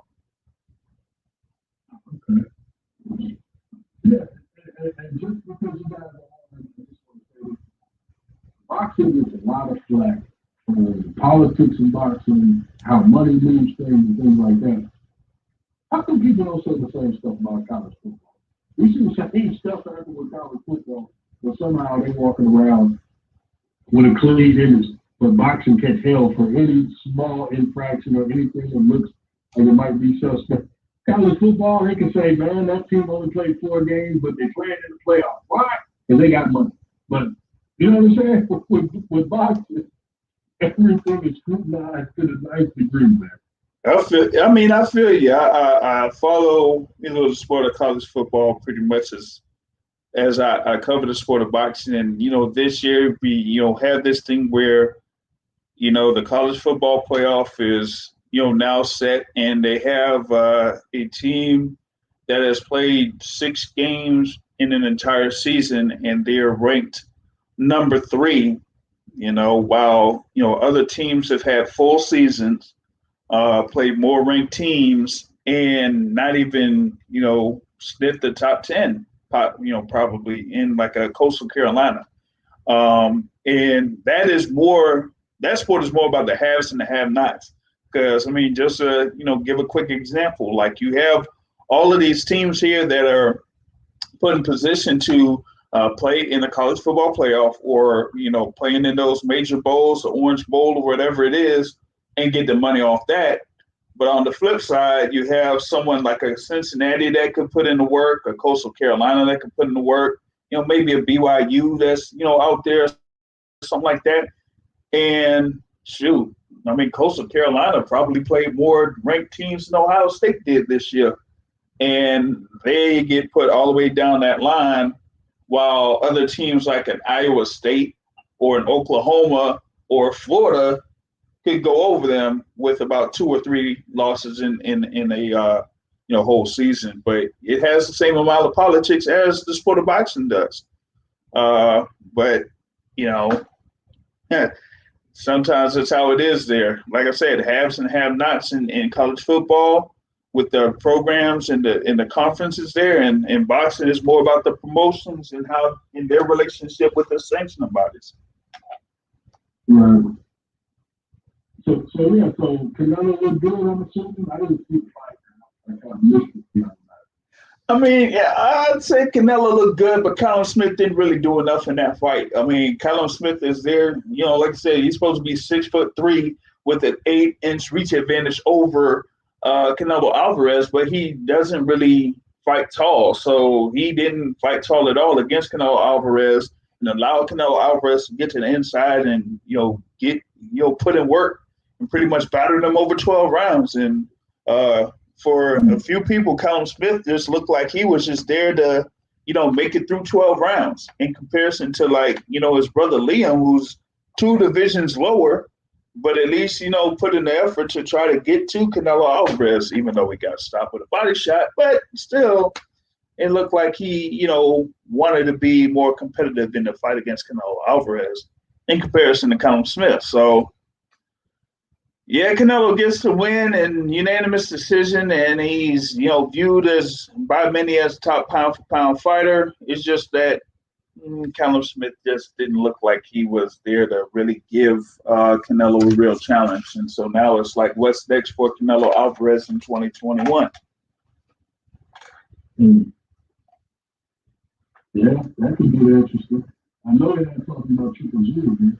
Man, I hope not, man. Let me tell you something. I don't want to hear nothing about no third fight between Canelo Alvarez and Gennady Golovkin. I know that Gennady Golovkin had his fight on Friday night.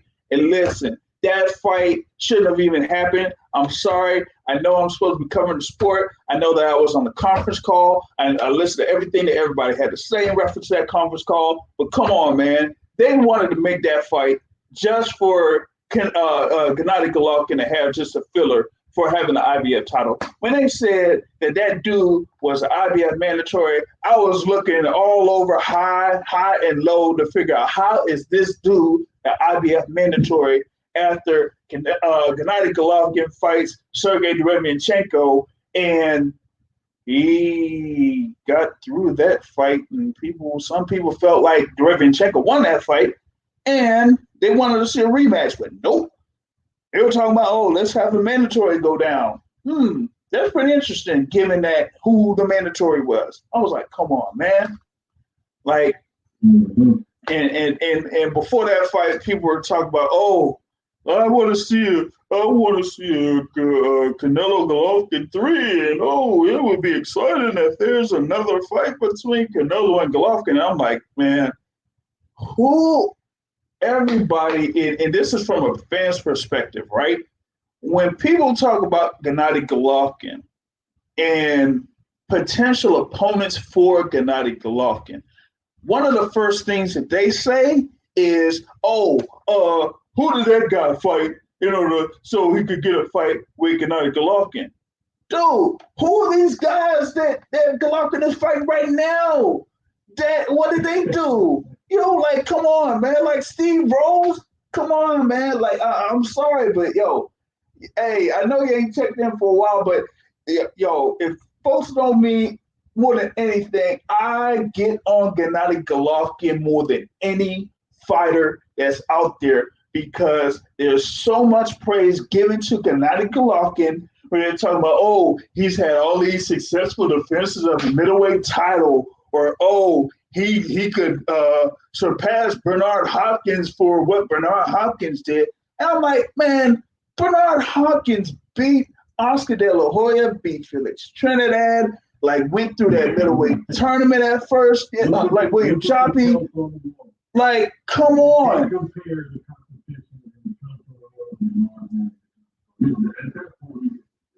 Yeah, and I'm like, y'all wanted to pad this whole thing with Golovkin and Canelo, and folks are saying that, oh, Canelo was ducking him and this and that.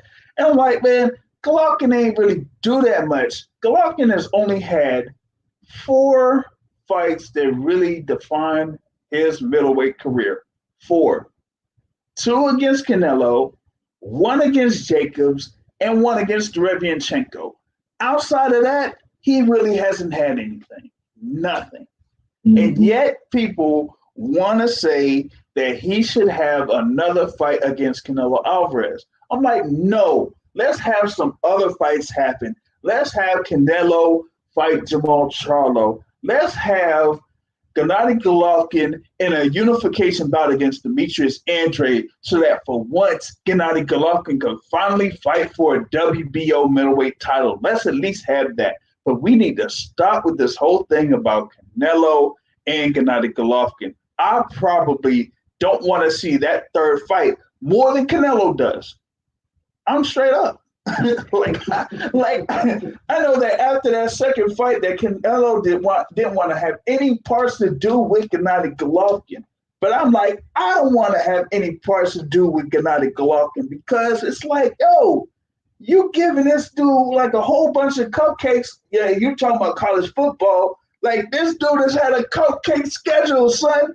And and people want to give him all this praise. I'm like, nah, man, come on. Like, have him fight somebody else.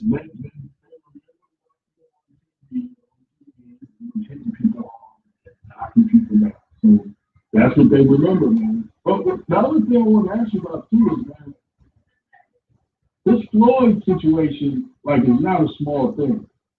Like, Floyd doing it is already bad. But what happens to a sport where I think we can all agree, like, most guys aren't taken care of to a certain extent by the time their career is over?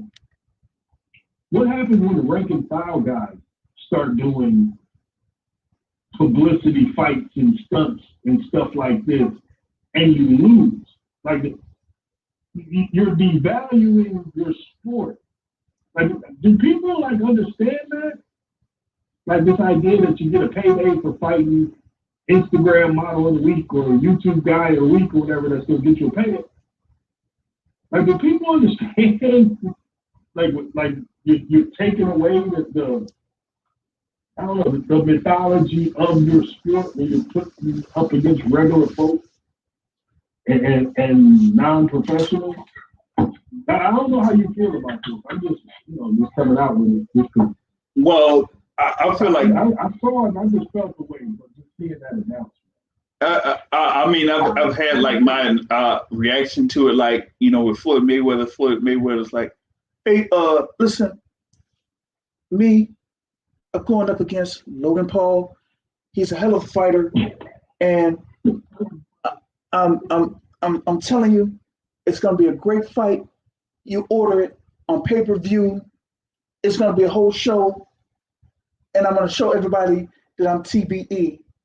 and that's kind of like part of it. But I mean, I had like a caller on here that has multiple nicknames. Well, one of his handles is "Boxing is a Business," and you kind of like put this at that same instance, because for me, one of the things that kind of like impacted this, as far as like it going full speed ahead, was the reaction to the thing with Nate Robinson, and Paul, and also how people reacted to Mike Tyson and Roy Jones. Like, of course, both of those guys are over 50 years old, but the amount of social feedback that came off of that particular fight made this one go full speed ahead, and given the amount of reach that, the Paul brothers have outside of the sport of boxing, that, yeah, it can be lucrative to a certain extent, depending on the amount of following that they do get leading up to this fight. So I think that, while it may seem ridiculous on one instance, the business of it is like saying, hey, if I can make, good money off of this, then I'm gonna go with it. It's not like celebrity boxing, but hey, right. Business wise, it makes sense short term. I'm saying long term, this hurts your overall profit. This is killing the business. This is, I'm gonna make this money today and the hell with tomorrow. When tomorrow you're gonna need to be looked at with your sport with a certain standard, and this kind of thing takes away from that. It puts you in the clownish area. Like, I get what you're saying. Yeah, they're going to make some money and all of that. What happens when a guy comes in there and they say they want to throw a fight to one of these guys? Because at a certain point, once it becomes all about the money, then all options are open. Like, think about the Nate Robinson fight, where I don't know who trained that man, but the fact that they let him actually box was insulting for one. They should have said, no, we can't take the fight. He hasn't taken training, and he can't compete in the professional thing. We saw him get knocked down. We saw him get up and hold the back of his head like a child who had been scolded, holding his head, and the ref allow him to continue instead of counting him out like he should have and let the man go until he was knocked out cold, even though he clearly could not protect himself as a professional boxer. Like, when you start getting in the bed with those kind of folks, man, I'm just saying, it chips away at credibility. Well, I mean, I kind of like. Yeah, go ahead, Mike. I mean, he was definitely set up to that point. On many levels, he was set up. But is a setup? Is it worth $600,000 to get knocked out? Is that worth it to you? That would be my first question. And the comment I have is, you say, what does it do? Like, does it hurt the sport in the long run by doing these gimmick fights? I would say, if you look back at the old days, Muhammad Ali, George Foreman, all these guys did something very similar. Maybe not to this level, but they definitely had their exhibition fights against regular people. George Foreman, this is different, but he fought 5 guys in one night. Were those guys real boxers? I don't think so. I mean, maybe they were. I don't know. I just watched the fight. I don't know the background behind it, but I mean, they've been doing this gimmick stuff, making money for a long time. I think that you're right. Where does it stop? There will be somebody to fight, like, some gimmick fight, and then they throw it because that gives them the max amount of money that they can make because they're gonna have to do it again or something. But I mean, this is boxing entertainment, whatever type of entertainment. Yep, he did fight 5 guys. He did fight 5 guys in what was it, back in 1975, and he had Muhammad Ali against, what was it, that wrestler that was like, what, 6'10" or something like that. So I mean, yeah, those things have happened in the past, and continue to happen now. The thing with Floyd Mayweather is, he's going to keep doing exhibition fights. He's retired as a professional boxer. His name is now cemented in the Hall of Fame. So he is a first ballot Hall of Famer, along with Andre Ward and Adam Klitschko and Layla Ali and Ann Wolfe and all those other fighters. So what he does now is just basically a bonus or whatnot, because it is all about the money for him. So with him going forward with this is one thing. Can I push back on it? Can I push back on at this point? Yeah, I want you the public to give a rebuttal. Do you think the public was a little more astute back in the day and can kind of separate a real fight from an exhibition? And do we have a generation now who thinks, oh yeah, I think Jake Paul can beat Floyd Mayweather. I'm going to bet $100 on that. I'm a Jake Paul fan. Like, don't you like? I think there are more of those people now. And when you do stuff like this, like I said, I just think it cracks away at your credibility. LeBron James is not running 5-on-5 at your local 24/7 gym against regular dudes. You know what I'm saying? There has to be a separation for the professional and the amateur. And when you start to mix those things, you don't know what can happen on the other side. I agree with what you're saying. Yes, it makes money. Yes, it's a clear path to easy work, easy money. So I think a lot of people are going to take it up. But I think there's some downsides to this that they're not seeing. Well, Floyd is retired, so I think that, to your point, yes, he was a professional boxer, and he still is for all intents and purposes.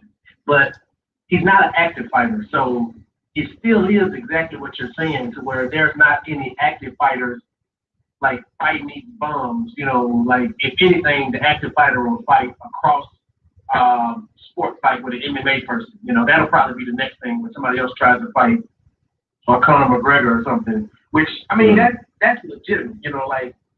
He stands up most of the time anyway. So, and I do think Conor McGregor could beat, some of these boxers, some of these full-time boxers. I don't know, but he could beat somebody. But he's out of the sport, so. He's out of the sport, but he kind of is the mantle of boxing right now. As far as this generation, he's the most visible, he's the most successful. You know what I'm saying?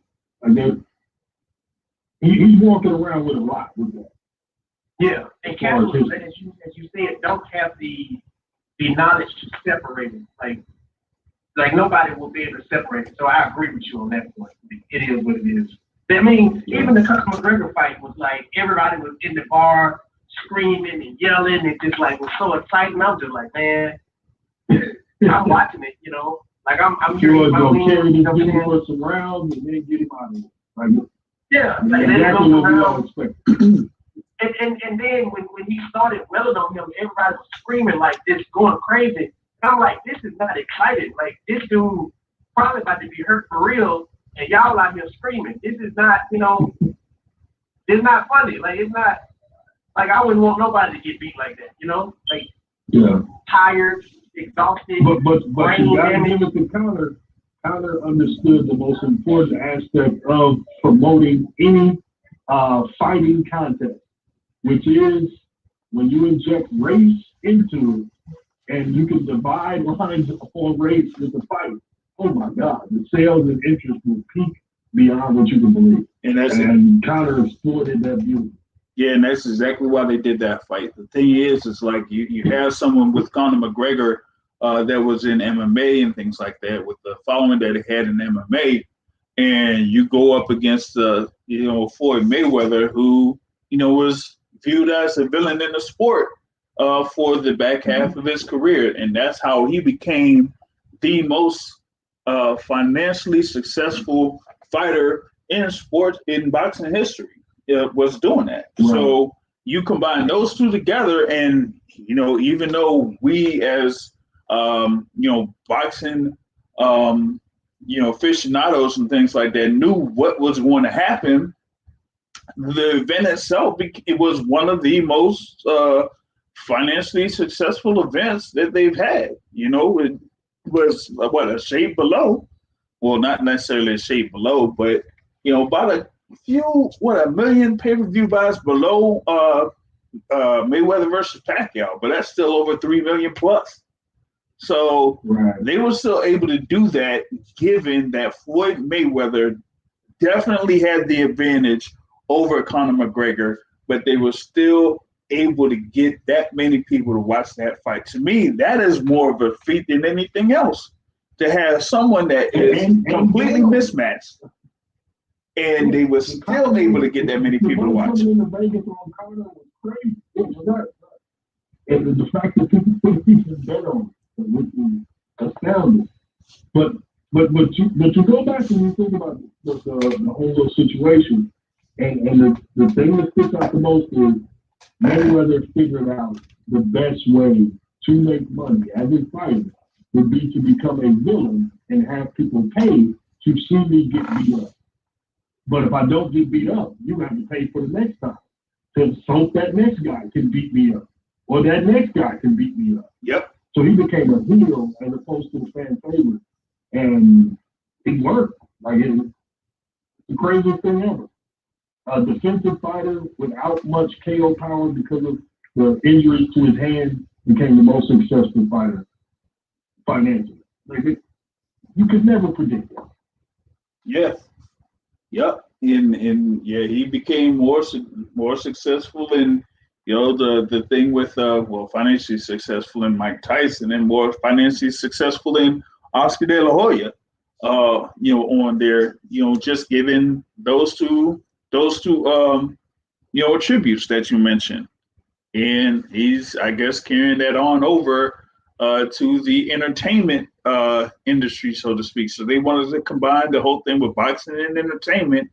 So that's what he's doing there, against against Logan Paul and whatnot. So you do have that.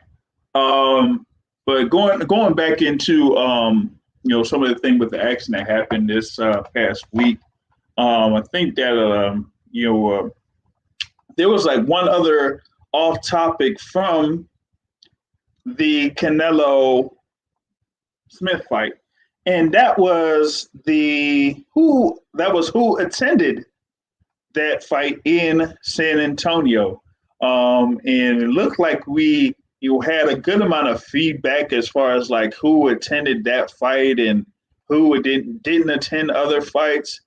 And one of the people that was pretty much the topic of discussion was the unified welterweight champion, Errol Spence Jr., as he was there in attendance in San Antonio to watch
those that are there at the what was it? The fans of Terrence Crawford. And one of the things that I heard was kind of funny is that the question was raised, how come Errol Spence went over to watch Canelo's fight, but didn't watch Terrence Crawford's fight? To me, that's hilarious. And I'm gonna go through two reasons why. Number one, why would Errol Spence Jr. go to Las Vegas to see a fight between Terrence Crawford and Kell Brook when he's in the middle of camp? And his fight is 3 weeks later. That's number one. Number two, the Crawford-Brook fight was in Las Vegas. The Canelo fight against Callum Smith was in Texas. Las Vegas has a very different set of rules as far as who can attend live events in comparison to Texas. When it came to Las Vegas, in the MGM Grand Ballroom, only 100 or so people could attend those fights. That ain't Texas. So you mean to tell me that Errol Spence was going to be one of those 100 people that was going to attend a fight between Terrence Crawford and Kell Brook? I would like to know how that was going to be pulled off. That's number one. But number two is, hey, if that fight would have been in Texas, then maybe that would happen. I mean, hey, you did have Terrence Crawford over in Texas to watch Errol Spence against Danny Garcia, but like I said, once again, that's Texas. You could have 12,000 people showing up to those fights. You can't have that over in Las Vegas. So I'm not sure why people want to bring up that conversation when they know and they should be fully aware of what the rules are as far as like attending live events in these states. So I just felt like that was kind of funny that it was brought up by some people. What are y'all reactions to it? I don't want to jump in front of your co-host. What was the what now? Oh, he was like saying, you can go ahead, Mike. Did he ask a question? I didn't check it off. Now he said he didn't want to go in front of y'all. 90 seconds. JR probably wouldn't let me explain it. Because then I'll start talking about Deontay Wilder.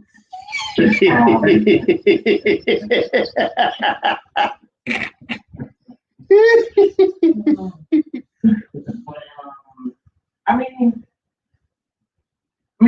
y'all brought up a good point, or Jay brought up a good point that why would you go during camp? Number two, why would I go like 60 seconds? Like literally I'm gonna say A side. Who has the most to gain between these three people? Terrence Crawford, Errol Spence, Canelo Alvarez. Canelo Alvarez has the least to gain out of all three people. If he fights anybody on this list. Errol Spence has more to gain fighting Canelo than he does fighting Terrence Crawford. Terrence Crawford has the most to gain out of all this. Why would he not go to a Terrence Crawford fight? Because he has nothing to gain. Really fighting Terrence Crawford. No offense to Terrence Crawford. Why would he go to a Canelo fight? Because he has everything to gain. Like, and I'm almost positive paid him for his appearance. Because for them to put him on TV, say his name, all this stuff, I'm pretty sure they said, hey, we got a free seat for you. We just want you to come out here. We heard, the big talk about, we heard your interview on the Brian Custard show about your coach saying y'all gonna fight Canelo. Come out here, bring you're pretty hot right now, you're buzzing. Bring some attention. We got a free seat out here for you. You can probably drink all night, whatever you want to do. They probably paid for his flight to get out there too. Well, it's car ride, but whatever. But he got some to gain from Canelo. He don't have much to gain from Terrence Crawford. Not no offense, but in terms of X's and O's, he's higher than Terrence Crawford. Yep. Which is why he started negotiating within the conversation. Just outright laying it out there. 70-30, maybe 60-40. The disrespect, he was putting that in the air for a reason. You need me more than I need you, so I want to go ahead and start dictating terms. If we ever do start negotiating, I want to make it clear who's the A side, who's the B side. So, I mean, yeah, he's clearly looking at it that way. You need to come to my fight. I don't need to come to your fight. It is what it is. Do you agree with him, though? Do you agree with him, though, with his assertion? I kind of do. Why do I agree? Of course, 70-30, 60-40, of course, all of that is ridiculous. Like, that's just being disrespectful. The difference between them as far as, like, if we looked up Q rating for both of those guys, the difference in Q rating wouldn't be that vast to where you could justify that kind of money. But like your rating in popular media, rating amongst people rated by media. Like they study like media or like trends, or like the Google Trends thing, type thing. A good example for it, look up LeBron James' Q rating when he left Cleveland and went to Miami, and then when he left Miami and went back to Cleveland. Look up those two Q ratings. That'll tell you everything you know about it. But yeah, as far as this goes, like my man said, he doesn't need him, so I can see him pushing it that way. Now, as far as them as fighters and as far as legacy and everything else, I think Errol does at some point need to knock Terrence out. Like, I think he does need to do that. But it's going to be on his time. If it's up to him, it's not going to be on Terrence's clock. Because Terrence's clock is ticking, and he needs it. And I think we all know that. So, yeah, that's a tough one, man.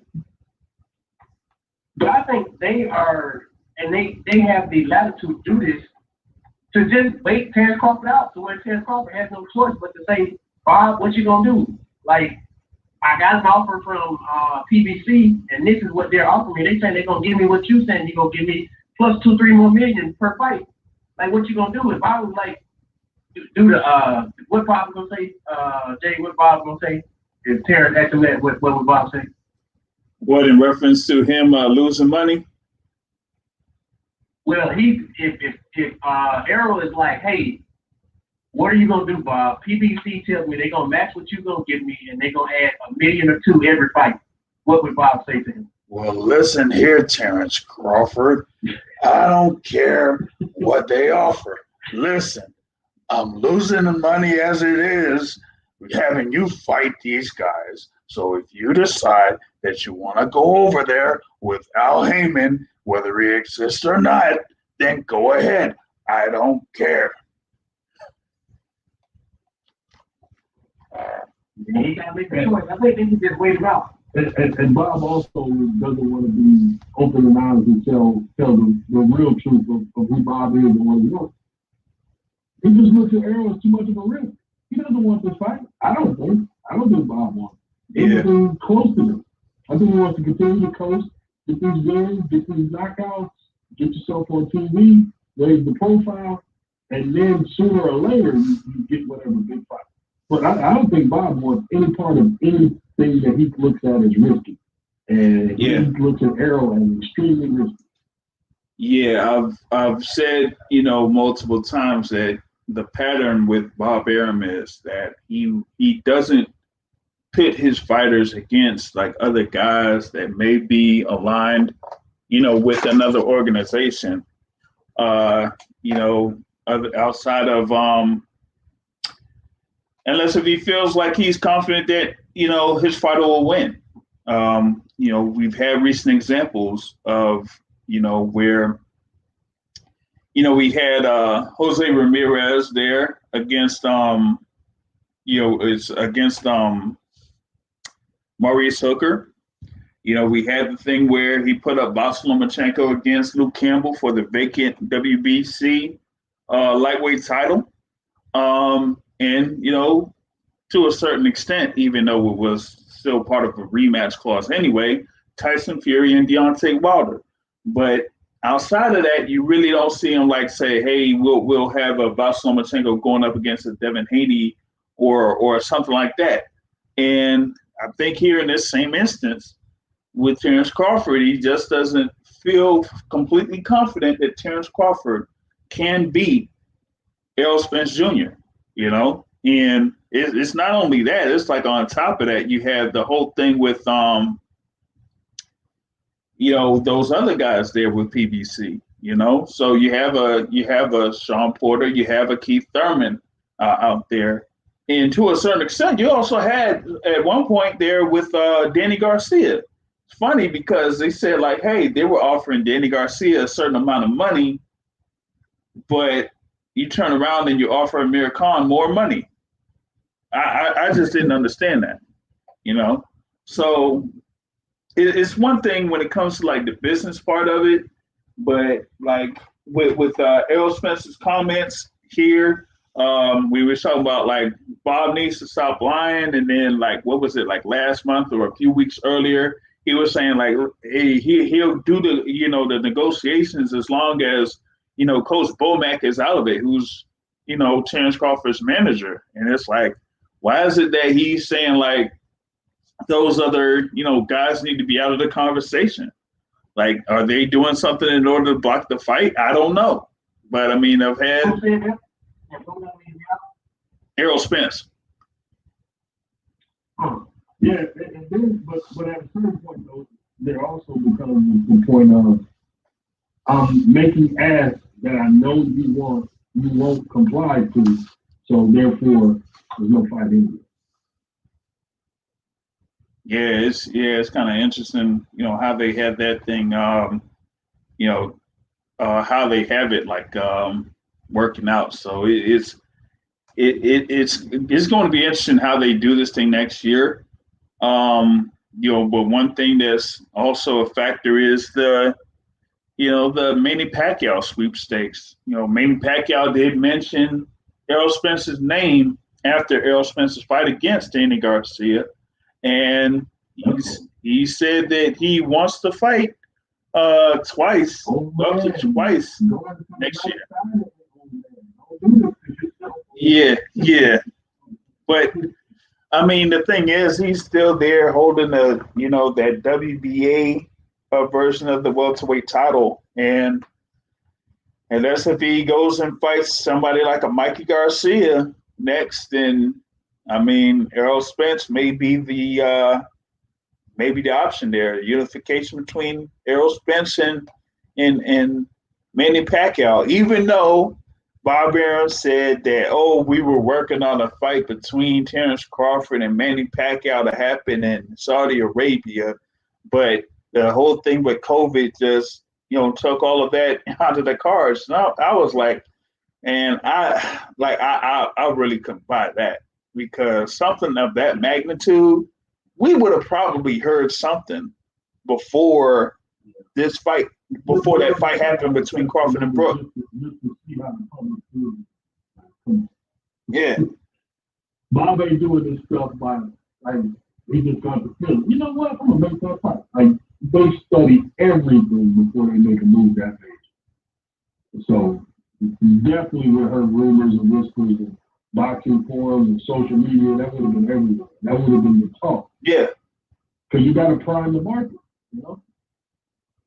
Yep, exactly. And I just didn't hear it in any sense of the word. I mean, it was like it's been a good amount of time since Manny Pacquiao had a fight. His last fight was July 2019 against Keith Thurman. So something of that magnitude would have probably been mentioned before all of this stuff kind of like shut down, as far as like the big events were concerned. Like, even up to what was it? It was like February 28th or 29th when they had the fight between Mikey Garcia there against Jesse Vargas. Like, even at that particular point, people knew what was going to happen with Canelo at first. Like, they were lining up to have him fighting Billy Joe Saunders. Like, that was going to be the announcement that will soon be official. So if they could have something like that happening, they had the whole thing about announcing the fight initially between Vasyl Lomachenko and Teofimo Lopez. That was going to be, slated for April. So they already had that being talked about. And you mean to tell me that a Manny Pacquiao fight wasn't, brought up, especially one against the Terrence Crawford? I'm not really kind of leaning towards that. I mean, I know that if I had, Coach Bomack on here a couple of times, but like something like that, I just like that just doesn't seem right to me. That it wouldn't have been talked about. It wasn't talked about before, but now they want to bring it up at the day of the Crawford Brook fight. That just doesn't sound right to me. It sounds like the bad father who was going to take them kids to Six Flags. He came by, y'all just wasn't ready. Oh, see, I came to pick y'all up and take y'all to Six Flags. Y'all wasn't on the porch. Y'all weren't on the porch, so I just kept on driving. I was like, come on, man. Before I go, I got about Anthony Joshua. All right. Uppercut to death. I definitely got to hear y'all opinions on. Well, I mean, we had a little bit of a segment last week in reference to Anthony Joshua and someone saying that, maybe Anthony Joshua, doesn't have, enough adversity or something like that, but that's a whole other story. The whole thing with him and the uppercuts, he's had that, within his repertoire for a good amount of time. It's one of his best weapons. And for him using it against Kubrat Pulev, that was kind of like something. It was just that, some people felt like, he's fighting too timid. He's doing this. He's boxing. He should be a brawler. And, I kind of like had this discussion with one other person that they felt like Joshua needs to be like a tactical brute, almost like how he was up to the point where he fought, what I'd say, like a Joseph Parker or something like that. But my thing is this, like in the heavyweight division, you can't fight everyone the same way. Like it's not always going to work. So if you want to be a boxer, if it works for you, if the matchup or the styles work if you have the most success as a boxer, you go ahead and do that. You just do that. And if there's any openings for you to open up some more and use your big shots, then go ahead and do that.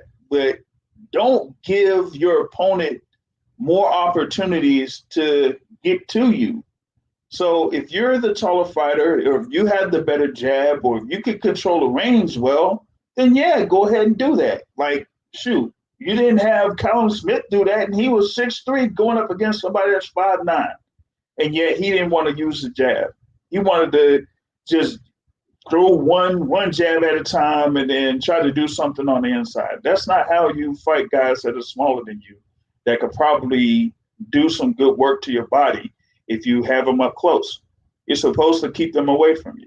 So what Joshua did was partially that, boxing, and then also using his counterpunching skills, because the first knockdown was set up with him controlling the distance, having Pulev throw his jab out of range, and then he turned around and came back with a right hand. Bow. And then that just started up everything for that first, standing 8 count to happen. And he just worked off that.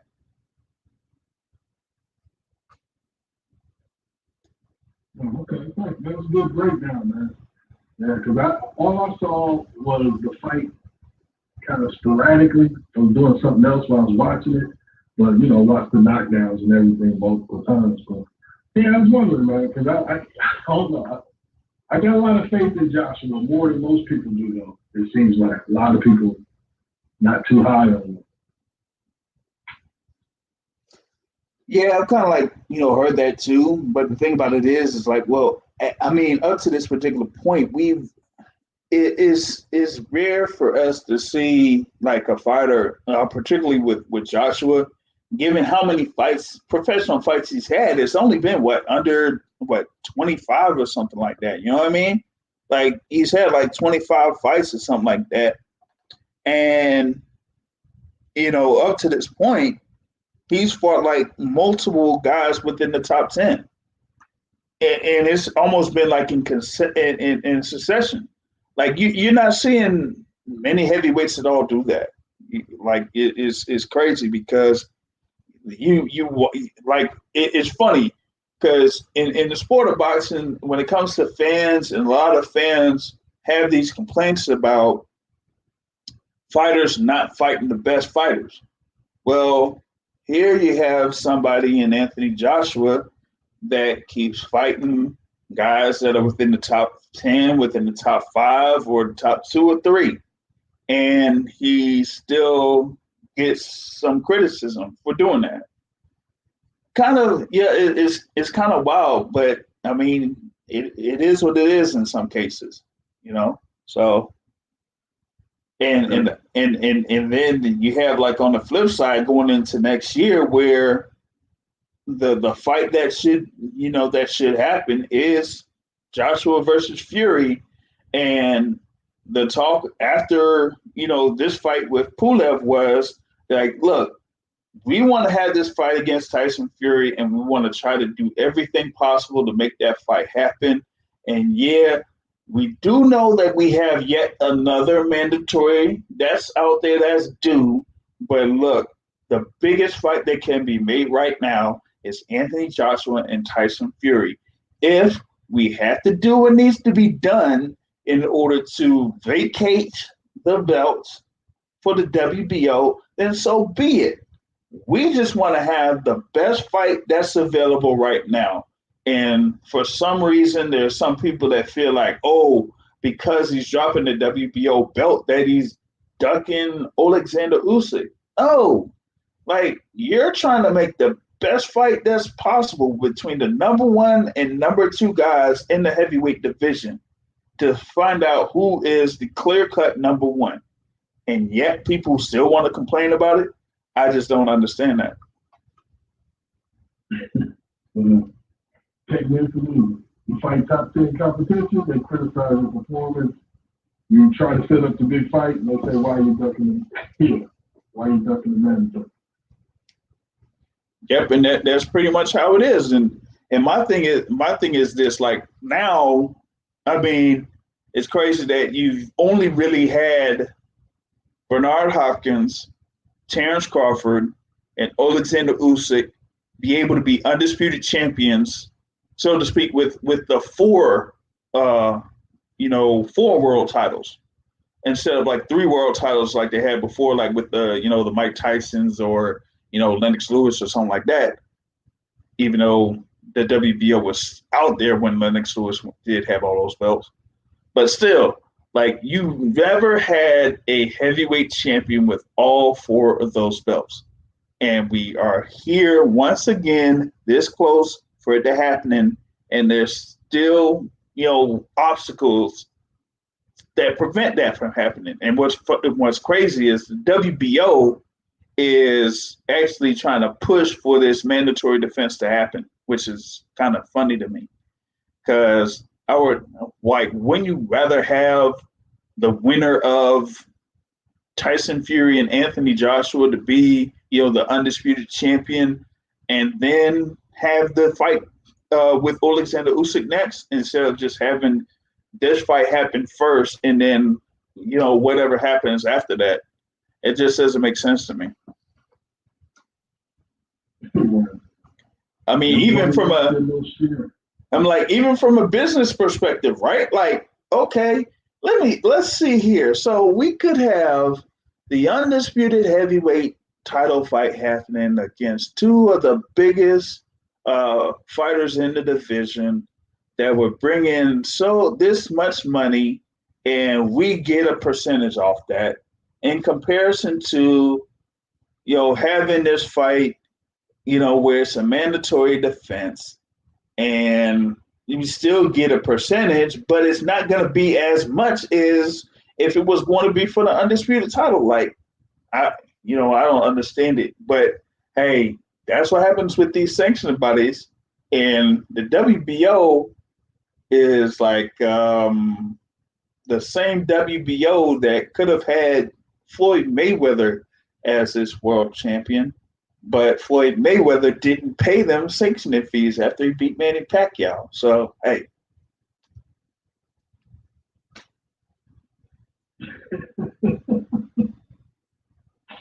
And it's so funny when you put it like that. Like, yeah, the most lucrative fight in boxing history.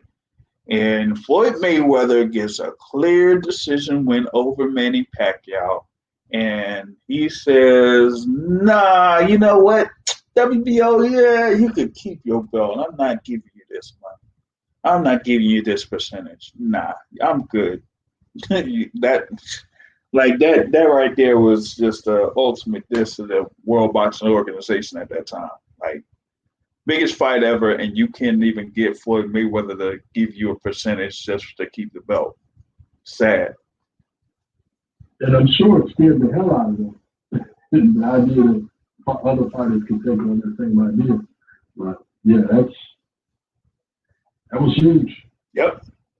Yeah, the most lucrative fighter in boxing history to tell you, yeah, you can keep your belt. that hurts you for a long time there. And of course, you have the other things with the lawsuits that the WBO has had. I think, we recently had the thing as far as like with Austin Trout getting a settlement with the WBO and a few other people. And, now even to this, current thing here this year where they had a long time before the WBO had anybody that was, advised by Al Heyman be included in their rankings. This has just been recent that they've added, those guys in there. So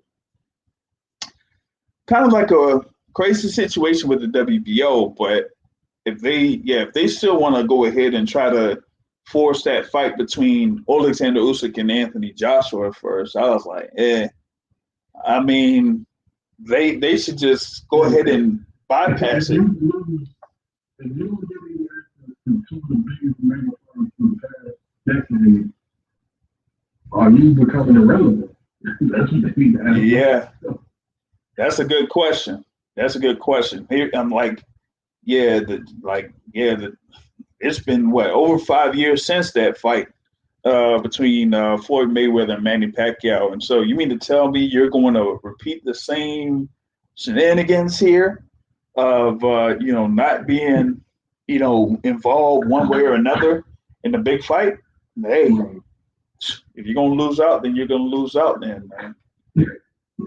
Right, because the sensible thing is to say, okay, if a fighter gets a certain level of success and popularity, it may be in your interest to waive that fee or whatever you got to do as far as to keep them in the orbit, as opposed to going to the mattresses to them over this small little fee. It's not really going to matter.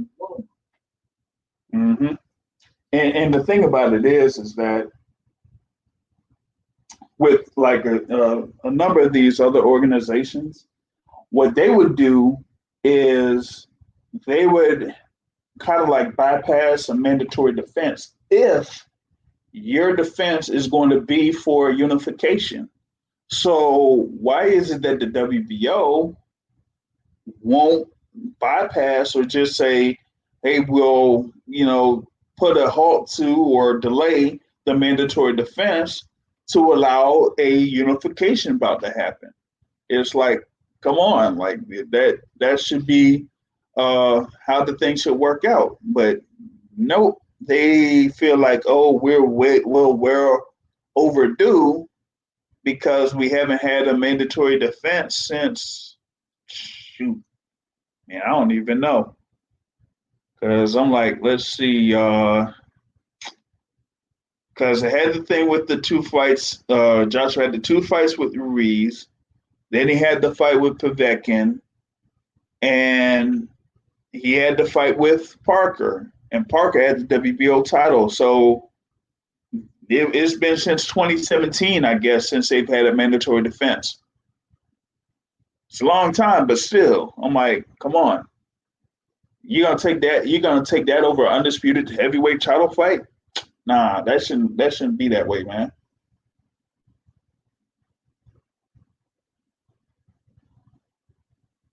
I mean,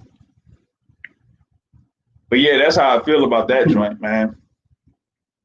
Okay, well, thanks, man. We wanted to hear what y'all thought of that, man, because, rooting for the guy. Hopefully we see him this year, and maybe, homeboy, will get back in the game sometime soon, too, man. So, with everything we all say about Deontay, I'm still rooting for the brother. But, man, y'all be good. Good talking to you.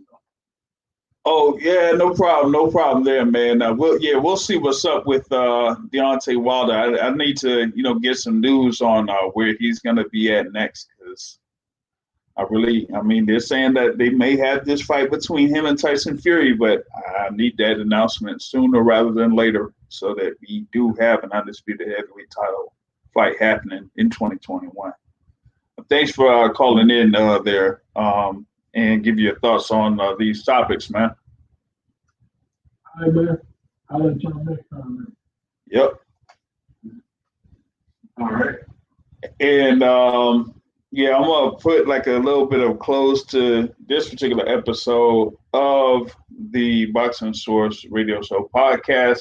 Wanted to, drop like a little bit of another note. There was another attendee for this Canelo fight, and that was the unified lightweight champion Teofimo Lopez Jr.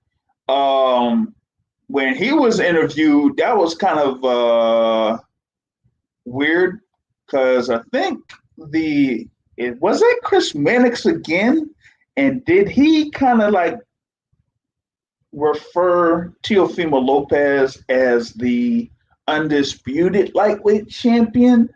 Because if he did, that goes completely against having Devin Haney be on your network a whole month earlier defending the WBC lightweight title. So are you going to recognize Devin Haney as the WBC champ, or are you going to recognize Teofimo Lopez Jr.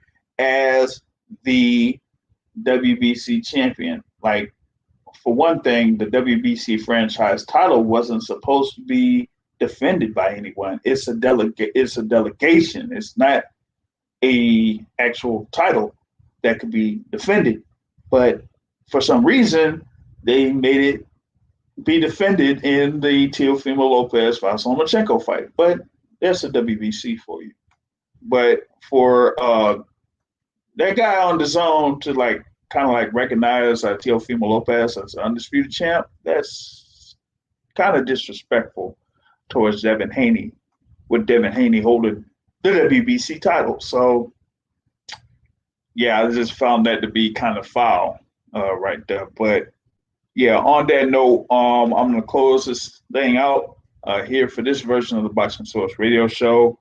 Like I said, for next week, the 27th, probably just do a small preview of the fight between Ryan Garcia and Luke Campbell, and just go over the year in review for the Boxing Source Radio Show, because it was, it was a crazy year, but it was probably one of the most busiest years for this movement, the Boxing Source. So I'm going to go through all of that in the next podcast. Hopefully y'all can join us here with that. I thank everyone for calling in here for this particular podcast and joining the live simulcast on YouTube. Like I say at the end of every show, folks, the point of boxing is to hit and not get hit, not to send and trade. On that note, folks, I'm out. Have a good evening, everybody.